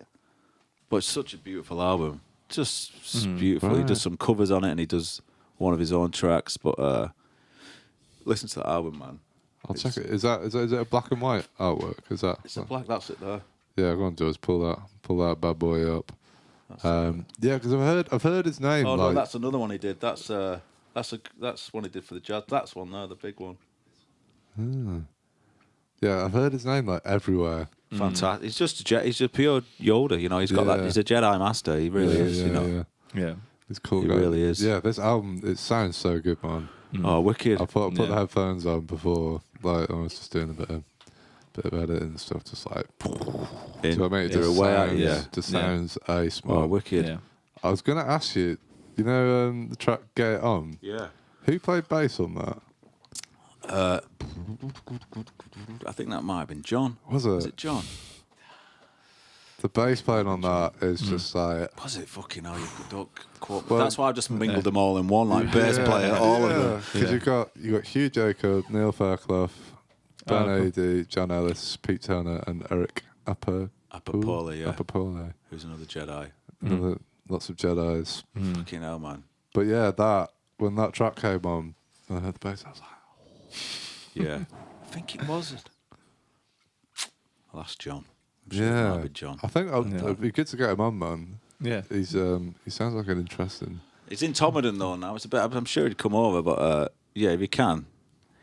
He's just, you know what I mean. He comes from that Beatles approach. Just try everything, try it all, try it. Right. Yeah. He's very creative. Cool. And how long was the sort of recording process? Well, I started that about 3 years ago. Really, fucking. Well, I got ill halfway through it. Got now you're laughing at it. You feel bad now. I feel right, twat. Thanks, man. But I got a bit ill, so I had to stop, and I got. But it took 3. I mean, it took as long as it took. You know, it had to be right. You know, it takes time, man. Well, each track was so big. You know, every track so it's not just me. I didn't want just me and a guitar, so I wanted the whole shebang thrown at it, and. I'm fucking so blessed with everyone who's on it, you know. Got a 100-piece choir on one of the tracks, and really, yeah, it was amazing, you know, the way we did it, and it was hard. It was a hard old slog. Me and John had many a joke about it, you know, like fucking hell, this fucking album, man. Do you know what I mean? I think I was like brown. Now I'm grey as fuck. By the end of it. But yeah, I'm glad I did because it's done right. And then I sent it off to my mate in London, Dave McEwen, right, and he put his Jedi touch on it, and it sounds. I'm totally buzzing with it, you know. Yeah, it sounds. I'm happy with it. It sounds really, really good. Oh, wicked! It's ice, man. Wicked, so June 4th is going to be out in all good places. Yeah. Are you going to be like doing any like? Obviously, you're doing CD versions. Are you doing any other sort of? I'd like to get it on vinyl. I was going to say you're going to do it on vinyl. I would because I think all the young vibe they're into the vinyl vibe, isn't it? It's coming back. Yeah, I mean, you gave me this CD before. You can fucking play it, and I thought, I know, but I thought, fuck, man. You got on a PS2, right? Well, yeah, but that's what I mean. That was the only thing in the whole house was like. Do you think most people play vinyl then? I think if you're going to get physicals, I'd go vinyl, man. Yeah. It was just the money that stopped me. It was because I'm so much fucking debt with this album. I know. But I think I will do because I think it'd sound great on vinyl. You know, Yeah, maybe just get a few run off and see. Yeah, see if that happens. Do it, bro. I'll buy one. Would you? I'll buy it. So that's one. I'll see. That'll do. Got 2. 2. All right, man. That's good start. George. Anyone else? No, that's fucking shit. I'm not having it. I think I will. Yeah. I think I will. You should, bro. But CDs, I thought, I don't know, should I have done this? No one fucking plays CDs. No, but I think it's good to have them. But like, yeah, it's going to be on all the Robin bastards, fucking Spotify and all those twice. Yeah. But yeah, it's just as long as it gets out there. I think vinyl I will do. Yeah, man, definitely do it. Yeah. And then have you got any like gig dates or anything around the release? I've got the odd gig, just me doing solo stuff, but nothing with that yet. Are you going to be doing like the full I'd like to get shebang? 100-piece choir. I don't know about that. It's hard enough fucking getting them in the room, but yeah, I'd like to do Band Up Wall or do a big gig with it or something down in London or something, you know. Yeah, definitely. Be good to do the whole thing, you know. Get old Mikey Wilson on kit. You know Mikey? No, I don't know. I do, no. Great player. Fucking, but I've got all great players. I've got Andy Hay on kit. He played on one track, and I can't know who else played on it. But Mikey played on a lot of it, you know. He's another Manchester-based drummer. Crazy guy. But I've only met him the odd time. It was John Ellis that said, we need to get him on this. Because it was just me and John at first. I thought, we don't need anyone. We can just do it like program drums. It's fucking shit, man. It just weren't doing anything. I thought, this is shit. This is not working at all. You know what I mean? Yeah. So then John kicked it up the arse and fucking got the ball rolling properly.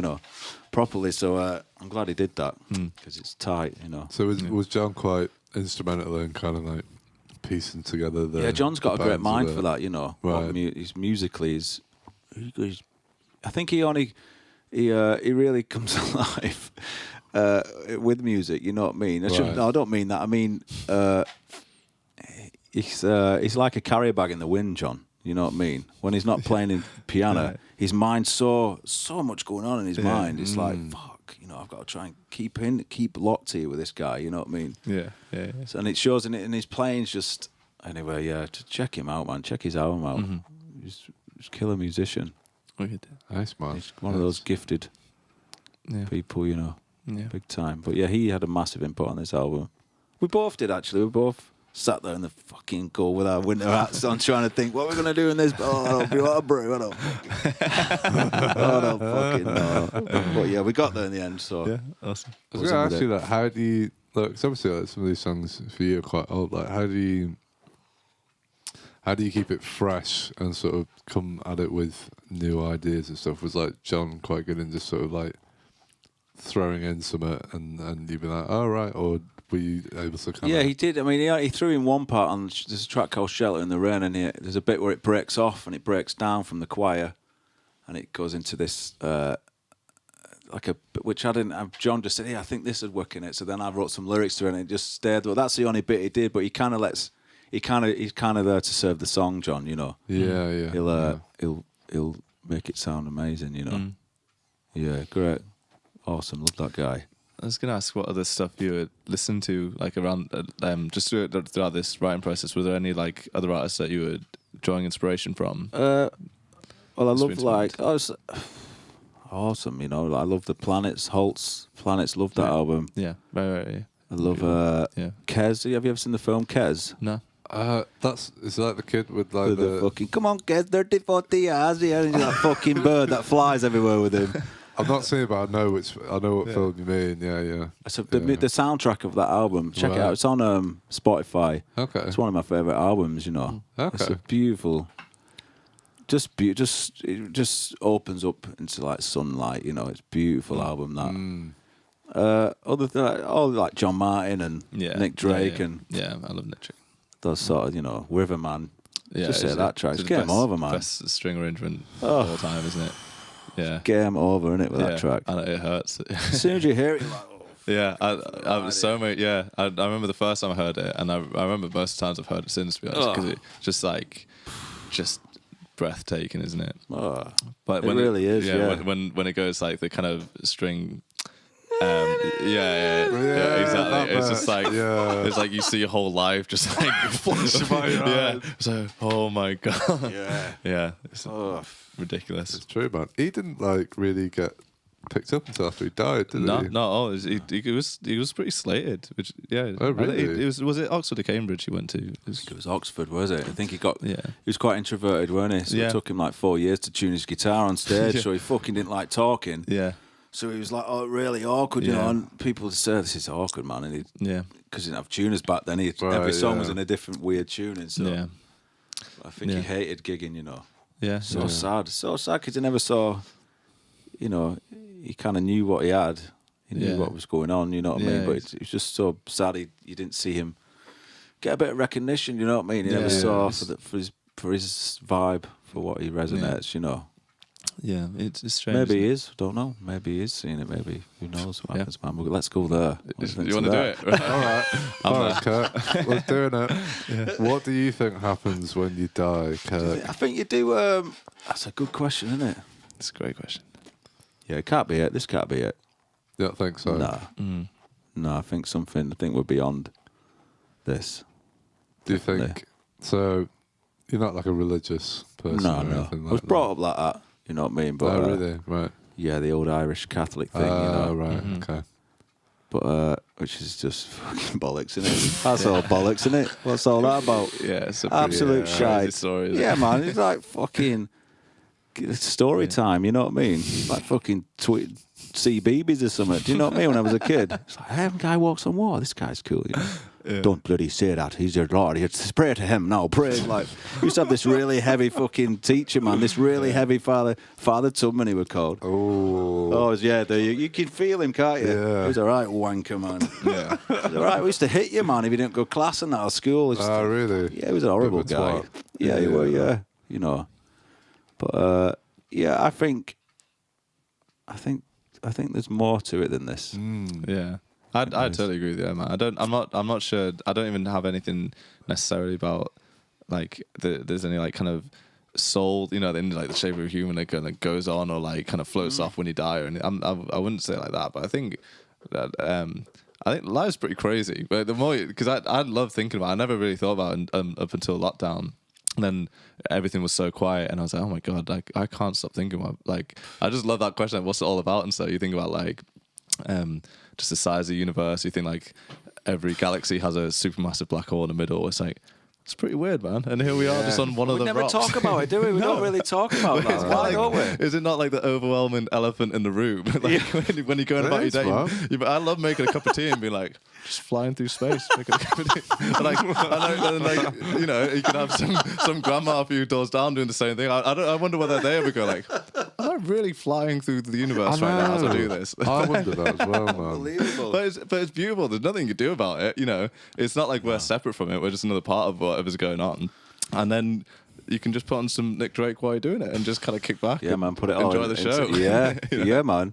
Line it all up. Yeah, but I think there's definitely a lot more to like, and I started thinking about it really scientifically as well, and that's how my brain wanted to analyze it. But then it got to the point where I couldn't get any more scientific about it, and then I got to the point, yeah, it was like crash, and then it's like, but then I got to the layer where like my favorite sort of scientists were saying, I love the quote from Roger Penrose, who's like, he was a guy, he did a lot of work on like black holes initially, so he was one of the guys who really kind of worked out what they were.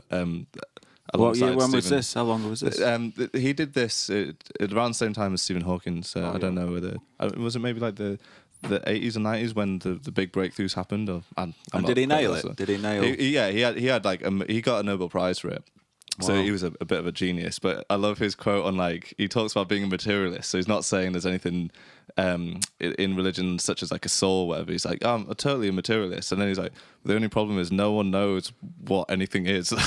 Only in terms of like, he spent his whole life studying atoms and particles and black holes. And then he's got to the age of like 70. And he's just like, I don't know anything. And it's like, I love how humbling that is. Because like, if that's like, you wouldn't really get much cleverer than that guy as a human. And when you have someone like that being like, I just don't know what anything is, you know, and then that's awesome, beautiful, man. isn't it? Yeah. Okay. At least he's admitting that. How beautiful is that? Exactly, yeah. Exactly. Yeah. Wow. He's like retired now, so he doesn't give a fuck. Shit, man, does he? He's played the game. Yeah. Man, he's out pimping now, isn't he? All those fucking catching up, innit? Yeah. Yeah, it's good. Pimping, but no. So what would you say in terms of if there's more? How would you? Love. I think there's just a nice, something you know, about most that. people you hear that die, they go into this calm. Maybe that's just how you die anyway. But I think you go into a nice. People who've done DMT have said a lot of stuff like this. You know, that's just fascinating, isn't it? Yeah. It's I've never done it, but I think I'd try it. I think I'd do it, man. I think I would. Dude, that shit scares the Have you done it? fuck out of me. Don't be scared, man. That scares That's meant to be scared of. Apparently, it's meant to be a bit full on, innit? Well, this is the thing. I feel like it's one of them things where if you going into it with the expectation of being scared shitless, that's not you're good. probably going to be scared shitless. Yeah. Which is why I don't think I should do it. Yeah, man. You got I'm with you a bit there, man. I'm a bit like, because I've heard it's like not like no other, like nothing else. It changes the way you view things. Yeah, but for the good though. Yeah, positive. Everyone seems to come out of that like seeing life completely different, you know. Seeing like new dimensions. Yeah, and what's important and what's totally, you know. Yeah, they always say with that, it's like you go into it like if you want like some questions answering, like that's the mentality you go in with, like you're in a good place and you want to like answer some things. Yeah. Not like I want to get fucked up. And no, it's none of that. It's not that. No, because you will get fucked up about things. So anyway, you know. Yeah. I would. Yeah, I'd be interested in. Get told now and again. Have you guys ever seen some of the art people have done? Yes. Can you pull up? Have you seen some of what? Some of that on DMT. There's a guy. There's a specific guy. I think he might have been on. He gets mentioned on the Joe Rogan podcast like all the time. Just put in DMT artist. I can never remember. I've seen like people on acid and doing that, but I've not seen a. Just put DMT art, and it's that third one along, that with the red one, that one. Can people see this who are watching? Yeah, we'll pull it up in a sec so they can have a look. Yeah, let's pull it up on camera footage, Judge. So this guy, I can't remember what his name is. I don't know if he's got his name, but yeah.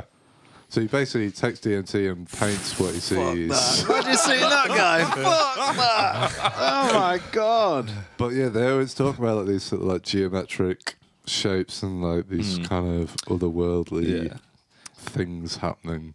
The spirit molecule, isn't it? Have you read that? I tried reading that bit of that book, but what's that?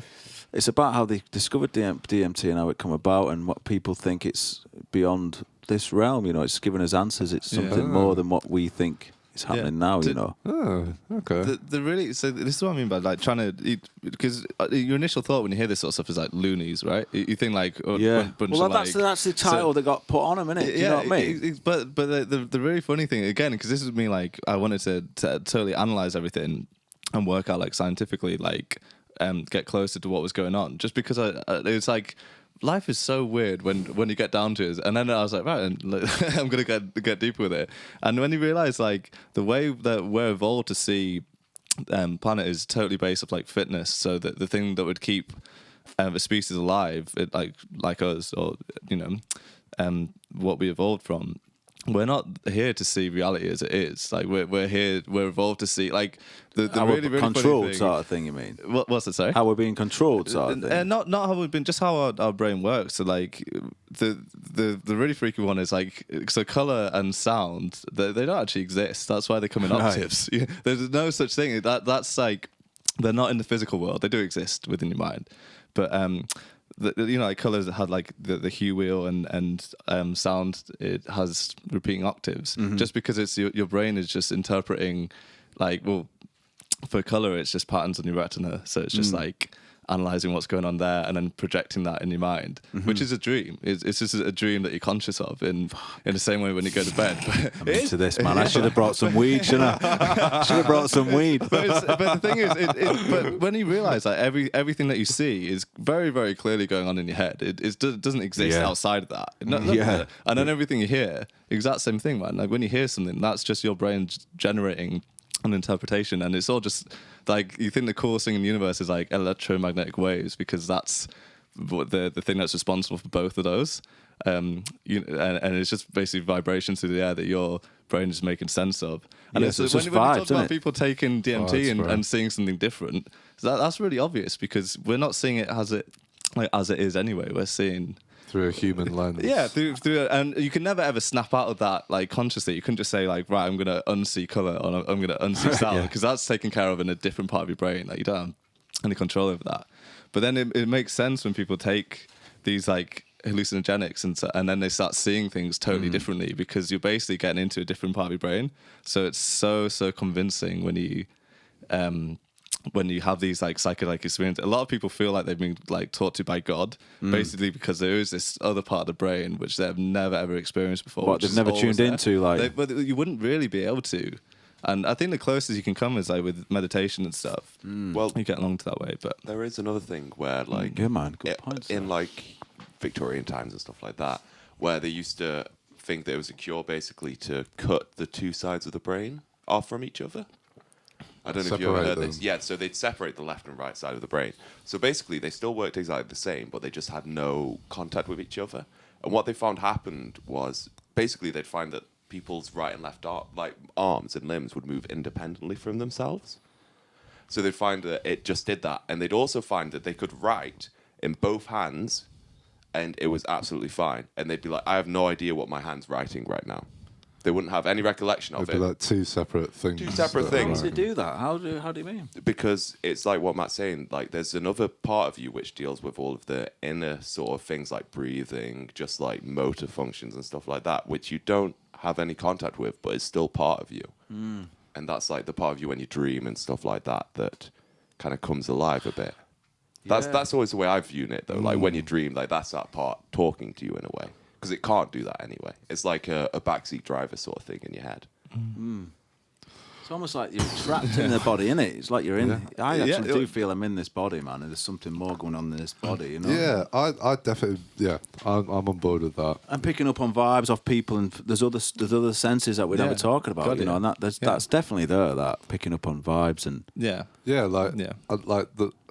guess like the most, there's a clear example of like when I went to my great-grandma's funeral, and like we're in this little funeral parlour or whatever. Everyone sat down, and then it started, and then there was just like this wash of like a mood or something just like fell on the room, and you could just feel it in the room. It was like really palpable, but it wasn't like anything in particular had changed. Do you know what I mean? And, like no one started acting in a certain way or anything. It's just like there was like this sensory thing that happened, and it's just like I think we pick up on stuff that's like outside of our just the general smell, taste, all that sort of thing. There's definitely more to it than there is, man.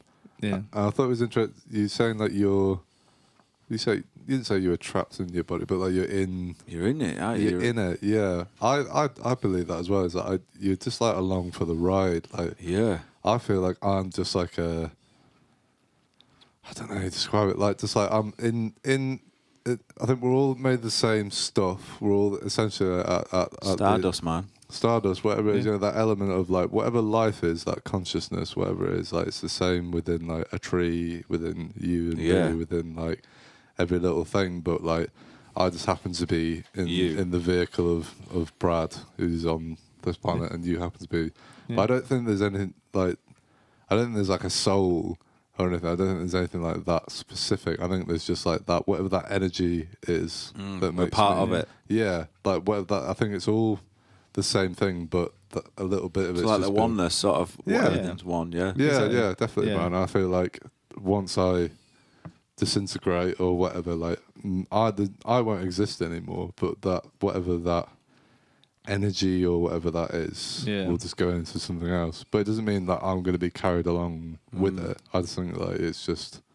Keeps on. It's just to keep on rolling, man. Does it? Just feeds everything feeds into itself, doesn't it? And, you know. Oh, mad thing we're born into it, man. No, I love it, man. And it doesn't. Do you think like when you say like even the fact it started with the Big Bang, so it's like well already there's like 13.8 billion years before you were on this thing, and you don't miss that time, right? But that's a long ass time. But then what the hell was like before that? And there's no that's way the to question, even. Isn't it? But then it's kind of like the thing that a lot of meditation touches on and. Religion touches on is that there's like something about being here which you cannot take out. So if you take out your past, like whatever you and that's it's not even really your past, it's just your commentary on your past. Like how much of it do you remember exactly as it happened? You take out the future because it doesn't exist. You take out your thoughts on everything that's going on. You take out everything, but there's always something which you can't take out. And that when you really really land on that, and you kind of feel like.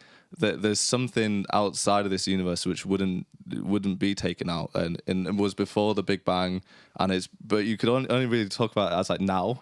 Or I love people say the word the isness, like which is such a stupid word. And obviously we're so used to conceptualizing everything, so you want to analyze everything to say, well, it's just like this is just a chair, this is just whatever.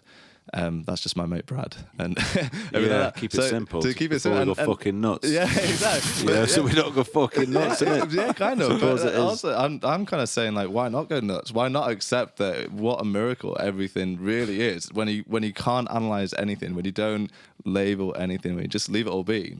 And it doesn't even take this universe, man. Like, I love how kind of quantum physics are now saying that it's the multiverse. So pretty much every time you look at something, you split into two. You know, one person saw the electron spin that way, the other saw the person spin that way. You would never contact this other. So that's like the latest scientific theory is that there are a lot of you out there, and you know they're all playing slightly different guitar parts and everything like this. Awesome, which is awesome, isn't it? Well, like, what an awesome way of thinking, really. Yeah. And then you had the spiritual people were saying like on basically the same thing, but without any of the scientific background. They're saying there is a lot more. Yeah. And then you start thinking that the universe is like constantly expanding at the same rate it always has, and you just go like. What the hell? Yeah, man. Someone put the chairs on. Fuck's sake. Someone put the fucking chairs on. Does you know what I mean? Yeah. But that, for me, it works for me because I don't care about any of that. I think it's absolutely hilarious that I can just have a cup of tea and chat with my friends, listen to nice music, go climbing. I don't know why. You know what I mean? And just enjoy playing music and enjoy. You prioritize things like relationships and And all that other stuff is just hilarious, isn't it? This backdrop of this like infinite universe and everything like that. Yeah. But it should be something which we should talk about. Yeah, especially definitely. leaders should talk about. We should all be talking about this vibe. Imagine Boris Johnson came out with this on the podcast. Fucking bumbling away, wouldn't it? Multiverse, this. So maybe it should. Maybe all leaders need to take DMT first. And Totally, man. And then you think, why is it like taking something like DMT? Why is that so frowned upon? When you think about what do people actually want to do with that kind of experience? So basically, they're aware that all this pent up energy and that they have all these kind of thoughts and this resistance to what's going on. They're aware that's going on and they want a way out of it, right? That's why someone wants to take DMT, because you can feel there's something kind of missing in my life and I don't quite feel content in most moments for some strange reason. And then it turns into this like, why would you want to take DMT? Like, it turns into what? Like this sort of like taking DMT would be like a taboo in our society, or it would be a really bad idea. But imagine if they found a way to make it guaranteed like a safe experience, and then it became like something the government promoted. Let's all see more of like what's going on and have these dig deeper in it. Dig deeper, man. Why not? That's why we all love music, really. I think. Yes, man. I think it's a great idea, but I do think like if they did do that, then people would like wake up and be like, hang on, why the fuck am I working this stupid shit? That's why they don't do it. We're all signing on, won't we? Fucking back to the 80s, sign on and get wrecked. Fuck it, oh man. But that is I do like genuinely believe that. It's like they don't promote that stuff because like then people wouldn't want to like work. Like, they wake up. Yeah, they would wake up, man. They realise there's more. Do you know what I mean? There's more that's going on. It's like, why the fuck am I doing this? Like, that's why you're saying music is beautiful for that, because there is a man. You do wake up within it. It's a beautiful thing. And I think even the most closed off kind of guy will probably still have that thing going on with something like music or maybe a different form of art where it's like, oh my God, like you just know life is really, really good. And and performing even more so, or like, when you saw Bert for that first time, that kind of like, it's almost like an out of body experience or something, isn't it? Like, I've never forgot it, my brain's pretty shit. I forget a lot of stuff, man. Do you know what I mean? I couldn't tell you what I did yesterday. I really couldn't. Me neither. But I could tell you that moment. I could tell you where I were and where I stood. Exactly. Yeah. Would you say like when you're playing, like you kind of, it clears your mind, or like, do you know what I mean? It's like a meditation to me. It is like that. I'm aware, I'm lost, I can tell that, man, when you perform it. Like, you have to be true, you have to do that, definitely, you have to respect that, respect that I can do that, and respect that, I think, and then it'll always show. I think it shows, I don't know, but how I'm feeling when I play is I'm being totally honest, and I think it's like a meditation playing, Not at first, because it does your fucking head in trying to get that F chord. What's the F chord? What's that? That's a nightmare, man. Yeah, but once you get it, you can start to zen a bit. Do you know what I mean? You just zen out a little bit. But that fucking thing, stay there, don't move your bust. Not too zen. There's still got to be a lot. Music is great for that. Yeah, that's it. I just want to see all this stuff get talked about openly as well. Yeah, it should be, man. It's kind of mushrooms. That's another great way. Apparently, that's great for your head. Microdosing and all that. It's nothing wrong with it. Better than fucking alcohol. You know what I mean? Alcohol's got its place. You know what I mean? But if that's legal, then so should cannabis and mushrooms. I you know agree, what I mean? Man. I agree. And even like alcohol's a bit like, I don't know. It makes me feel a bit like. I mean, it's great. You have some good nights on it. And it's great being out in the town, and it's great buzzing with your mates and all that. Yeah. But after a while, if it gets a grip, it's not good. You know what I mean? Whereas these drugs don't really. They're good for you. They're good. You look at life differently, and you feel better in your skin, and you feel, content. Your heart beats at a nice steady pace. Yeah, I know what you mean, man. I think there's a big thing about people using this stuff to feel better, which I think is a dangerous. What, alcohol? Well, yeah, like alcohol or like. Yeah, I did that for years, man. Yeah, man, and I think like all this stuff is great. I agree with you. Like all this is great as long as you are in a good place and you're not. If you're using it to find a better place to be in, it's probably not. You probably shouldn't be doing it right there and then. Do you know what I mean? Yeah. It's like, but if you're having a good time, it's like, I could have a beer or whatever now. Like, that's cool. But I think a lot of people get trapped in that kind of You don't want the party to end, you know. Escapism, basically, isn't it? Yeah, Like, of course it is. They're not content with what is at the moment, and they don't want to process it properly. So they use this stuff to like distance themselves from that. But if you feel shit and you like smoke a joint or you know have a beer or whatever, you're probably just going to feel more shit. I suppose. I suppose it's Could I tell you guys a little story? Come on. So a story.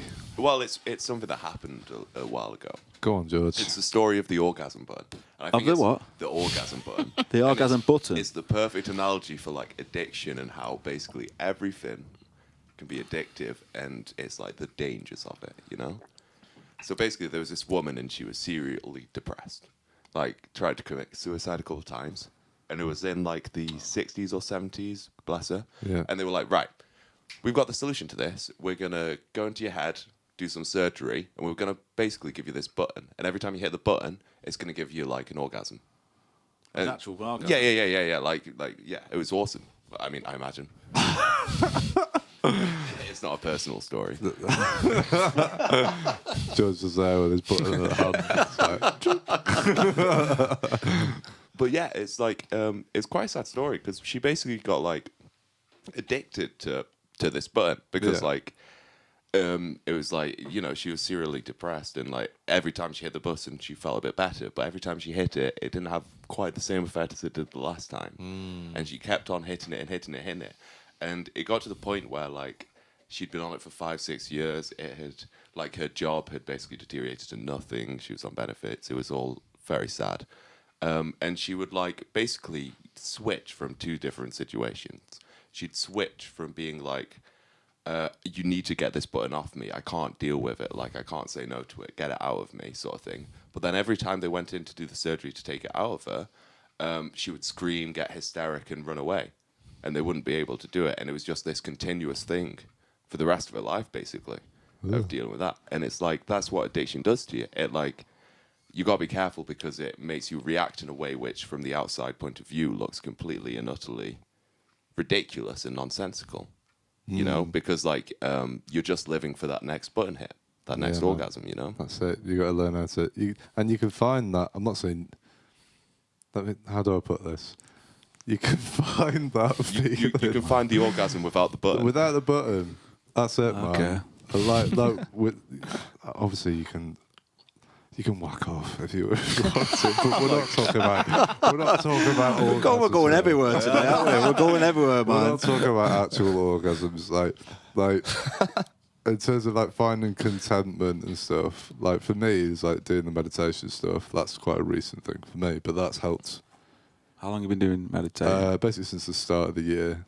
I basically had a big wobble and then just started doing it, and it's really helped. Really? And that's just helped me. Cause and then like me and Matt would like go out for walks at night and stuff like that. It's like fantastic. And I remember saying to Matt, I was like, the only time before when I'd ever do this was basically when I was like fucked off my head, basically. So like I'd taken like MDMA or like stuff like that, and just like, because then you let all that other stuff go, and you're like, oh, let's go and do this. So it's like, but I found I could like get to that place without having to like have anything. Do you know what I mean? And it's just like, man, finding that place without having to use these like. Yeah, chemicals or whatever, and then there's nothing wrong with like marijuana or anything like that, or DNC, or it's just like again, it's like as long as you're in a good place, then it's cool, baby. Yeah. But if you got some shit you need to sort out, that out first, and then then you can you'll have an even better time then. Out of it. Do you know what I mean? Yeah. It's one of them. Yeah, man. Well, I hear DMT does help you with that, though. Just kind of fucking... Oh, really? If you're in a down, or even like some mushrooms are good at, bringing you out of depression, baby. If you're depressed. I don't know why why we don't use them more, really. There's something going on, stigma, you know what I mean? I think that's what it is. It hasn't, like, science hasn't caught up. Yeah, with that sort of stuff. I think they are, man. I think they're like, no, fucking open this out onto the masses. Like you said, everyone will be signing on and fucking... Yeah, I know what you mean. It hasn't hit mainstream yet in that kind of way, has it? Even though like evidence started to be there. And there's more and more popular people coming forward and talking about it as well. More places legalising it. And yeah, man. Do you guys want to see a funny picture? Canada. So, back in the day, a bunch of like UK like MPs went over to Canada to see about like legalization of weed and all that sort of stuff, and they just went over to do like an interview, and this is the picture of them that they took during the trip. Wow. Is this before? That's definitely before they smoked, isn't it? It does look like it's before, doesn't it? But it's like, oh man, they don't look like that. Look at him on the left, man. Please. He's like thinking, shit, what the fuck have I got myself into here? They're going to put it in my brew and everything. They look like an unlikely bunch to be going. But then again, yeah, that's hilarious, man. Did anything ever come of that? I feel like, are we ever going to get to that point where they legalise it? Well, they do. It should be They now, should isn't it? do, Fuck really. me. Tobacco is. That's fucking rank. No, Do you know that's what I mean? crazy. Yeah. That's Yeah, I rank. know. There's nothing in tobacco except for that little kick. You don't get. Yeah. Not even like cannabis is good for you. We Yeah. have receptors that can handle it. Do you know what I mean? Yeah. It's good for you. Yeah, I find smoking bewildering as a thing. It for me, I reckon it's just like most smokers seem to say it's the obviously the ritual, but also the social things more important. So if you're at work and What, you I'm all a go fag? for it- yeah, totally. I think that's way more important than the actual thing. And then obviously it's just the addiction after it, isn't it? So yeah. It's crazy addictive, man. But yeah, for that to be legal is Did you smoke? Yeah. Well, I stopped this month. Oh, really? Yeah. It's fine now, but like, it's so easy to just fall back into it, man. Do you smoke anyone? no. No. Yeah. It's Yeah. always nice having a fag and a smoke. I want to roll up good old Golden Virginia. Do you know what I mean? Bit of a ready roll. It's hard when you I drink, know. but I know. what a wank drug. What a fucking wank. It's just It's a little hit and then that's it. Do you know what I mean? Yeah, and then the terrible. amount of it's got a lot to answer for as well, doesn't it? In terms of like the effect. Health-wise Yeah, it's just insane, man. Yeah, it's fucking nuts. It's crap. It will happen, I think, legalising can. It's got to, because I think, like you said, through generations, it'll just, Yeah, It'll it's, change. You know what I mean? it's always a slow shift, isn't it? yeah, I think it So to will. be patient. We'll get there. Yeah, man. It will. Right on, man. Right on, Yeah, man, it's got to, hasn't it? It's got to. Yeah. We'll got see, to. man. We'll see. Holy crap. All right. I think we'll park it there. Yeah. Yeah. Unless there's anything you really desperately wanted Aliens. to get. Oh, man. Let's do this again. This has been fun, man. Yeah. I see. Yeah. We covered a lot of ground. Yeah. Aliens. We can get on that. Maybe that one next time. That could be a topic. That could just be a topic. wouldn't it? Maybe just like a conspiracy episode, to be fair. I do Go think through all of them. aliens exist, though. Of course Oh man, They can't not exist. Have you seen how Of course they big the universe is? Let's go back into Yeah, that. yeah, man. It's Actually, hold it's tight, massive. people. on that note, yeah, man. Of course they do.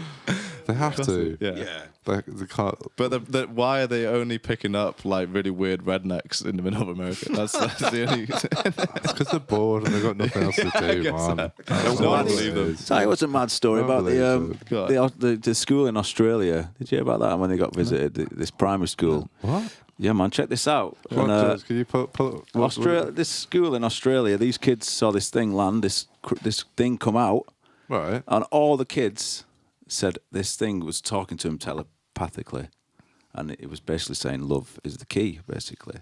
No. And these kids they reunited. Must have been a few years ago, 5 years ago, in their 30s or 40s. And you Yeah. can tell they've been affected. You can tell the way they are around each other, the body language, and you can tell that fucking some shit went down there, you know. Yeah. The way they talk and the way they like. Because it hit them all. They were just playing 1 minute, then this thing landed, and they were all like little kids not knowing what the fuck was going on. And it happened in Zimbabwe as well. I think it's happened in a few places. But yeah, man, check that story out. You can tell when they interviewed, you know. They're just people telling you what they experienced and how it spoke to them. And they all said the same story. It was weird. It was a weird thing, man. Yeah. Don't know. Weird. But then why? I always think it's like, because obviously a lot of this stuff happened like, 80s, 90s. Why is it that every time there's an alien shit footage, it's on some shit fucking Nokia? Yeah. Do you know what I mean? Yeah. Like the amount of decent cameras and stuff everyone's got now. Yeah. Why have we not got any awesome footage of it? So it's just like blurry. Do you know what I mean? little- Yeah. My So uncle's got some shit, you know. that's it. Really fucking has, yeah. And Really? Yeah, he has got some. I don't know if I should fuck it or say it. But, What kind of stuff? my family's pretty no bullshit. You see, in my family, well, they'll take the piss. If you're saying a lie, you'll get the piss taken out of you. Yeah, you know? yeah, But they were saying, have you seen Uncle Frank's footage. And I'm like, what are you on about? My brother was like, fucking go and check that out, man. That's some mad shit he's got there. So I went up and saw my Uncle Frank. And he fucking checked this out. So I said, "What? I hear you've got this footage." He's like, "Yeah, come in, shit." Because he's a truck driver, you know. So we were driving up North Shields, and he bought this. He's not a very tech guy. He bought this new camera and he put it on his dashboard. So he just filmed the whole fucking journey. I don't know why, but like he did a film. Dashboard cam thing. Yeah, like a thing there to film. Yeah. And he didn't see anything when he was driving. So when he got back and he was looking through the footage, this fucking thing, this like saucer thing, weird. It looked like a cartoon, flies onto the screen and it moves like no object. That we couldn't. We just don't have. We don't have. And it had no propulsion, nothing. It just moved like weird shit. And when I saw it, I was like, that is fucking nuts. And he won't give it me. He won't give me the phone. I think he's a bit scared or he's a bit freaked out by it. Yeah, I just want to, yeah. But yeah, man, I can tell you now, hand on heart, that is some weird footage. There is my some uncle's weird got shit there. out there, man. You just There can't really explain it. Yeah. There is, man. Crazy. Loads of it. I hope they come. I'm fucking love if they come, you know. Oh, it'd be hilarious. Unless it'd be they just great. like took every. Took us all out. War of the Worlds. No, I didn't mean it. But yeah, it's got to be, hasn't there? It can't be just us. That's just ridiculous. No, to think it's just us in definitely not, infinity. I had a dream a while back. This is the best dream of my life. Our friends have a song called Moon Landing. It's a band called Flightless Birds, and it's like really, really well. It's amazing music, but it's like I don't know how it's like future rock or something. It's crazy shit. So What's the band called? the band's called Flightless Birds. Oh, right. The I've heard of them, guitarist is upstairs. With Oh, them. right. And this song called Moon Landing, it sounds like a moon landing, right? So obviously my brain was stitching this together after I heard it. I was like, that's a fucking awesome song. And I had this dream a few years ago where aliens came and they brought huge speakers and they basically said, we're going to have we just want a fight. We just want a really good battle. And they blasted this song Moon Landing from these like huge, I love it, like the sky was just filled with like subs everywhere. This was an awesome dream, seriously. And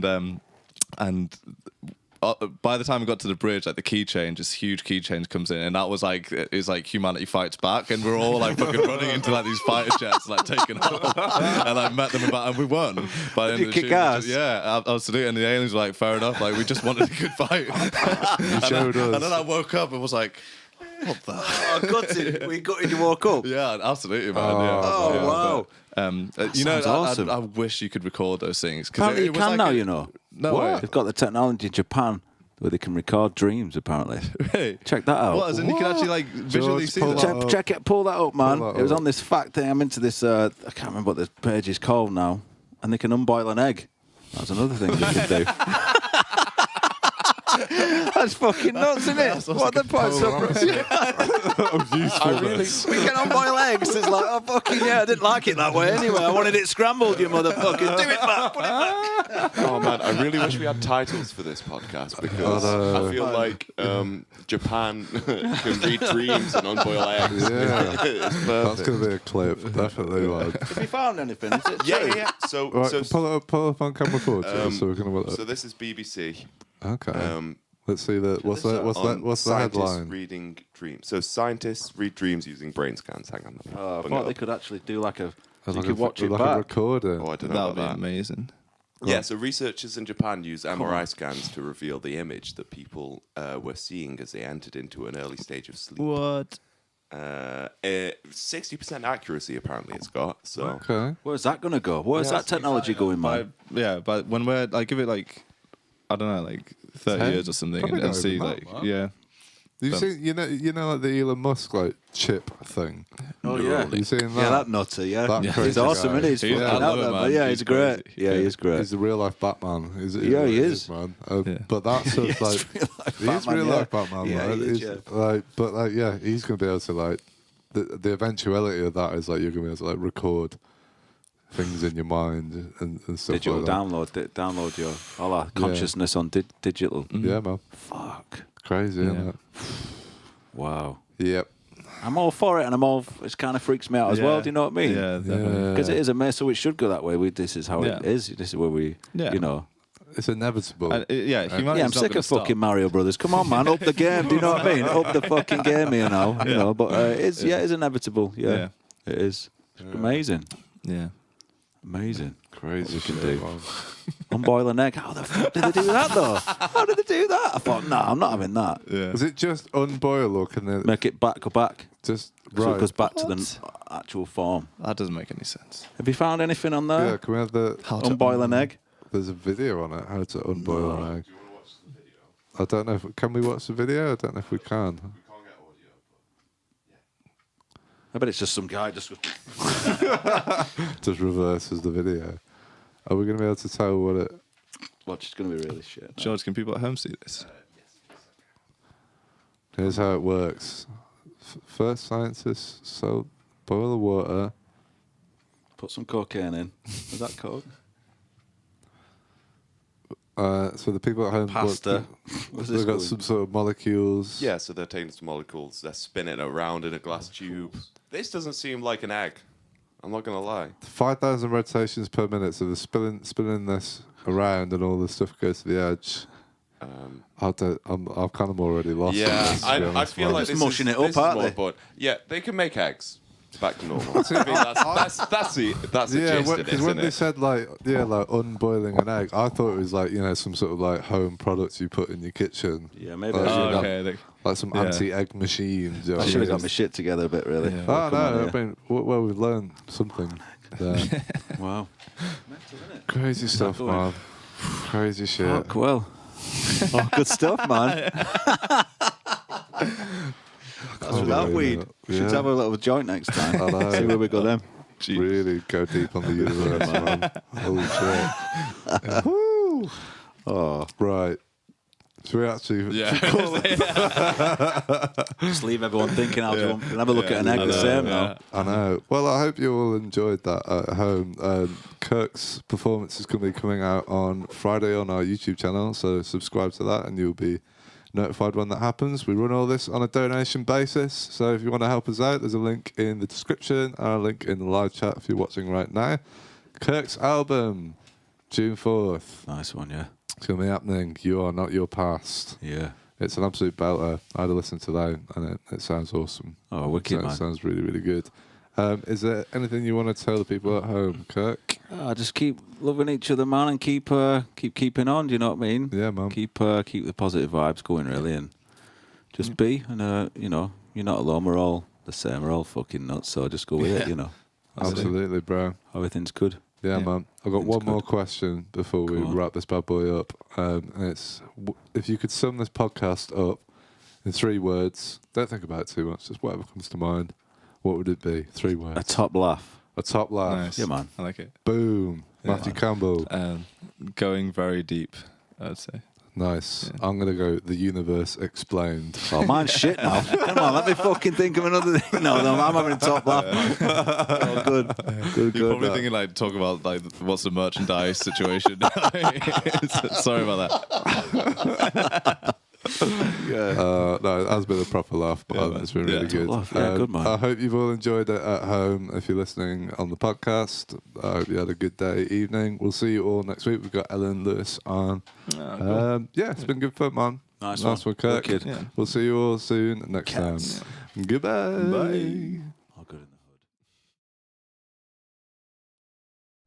Thank you for listening. Be sure to subscribe to the podcast to catch up on new episodes every week. Also, check us out on our Facebook and Instagram at Rec Rooms, where you can find out about our other exciting music series. We also have this and all our other episodes of the podcast up on our Rec Rooms YouTube channel for your viewing pleasure. See you next time.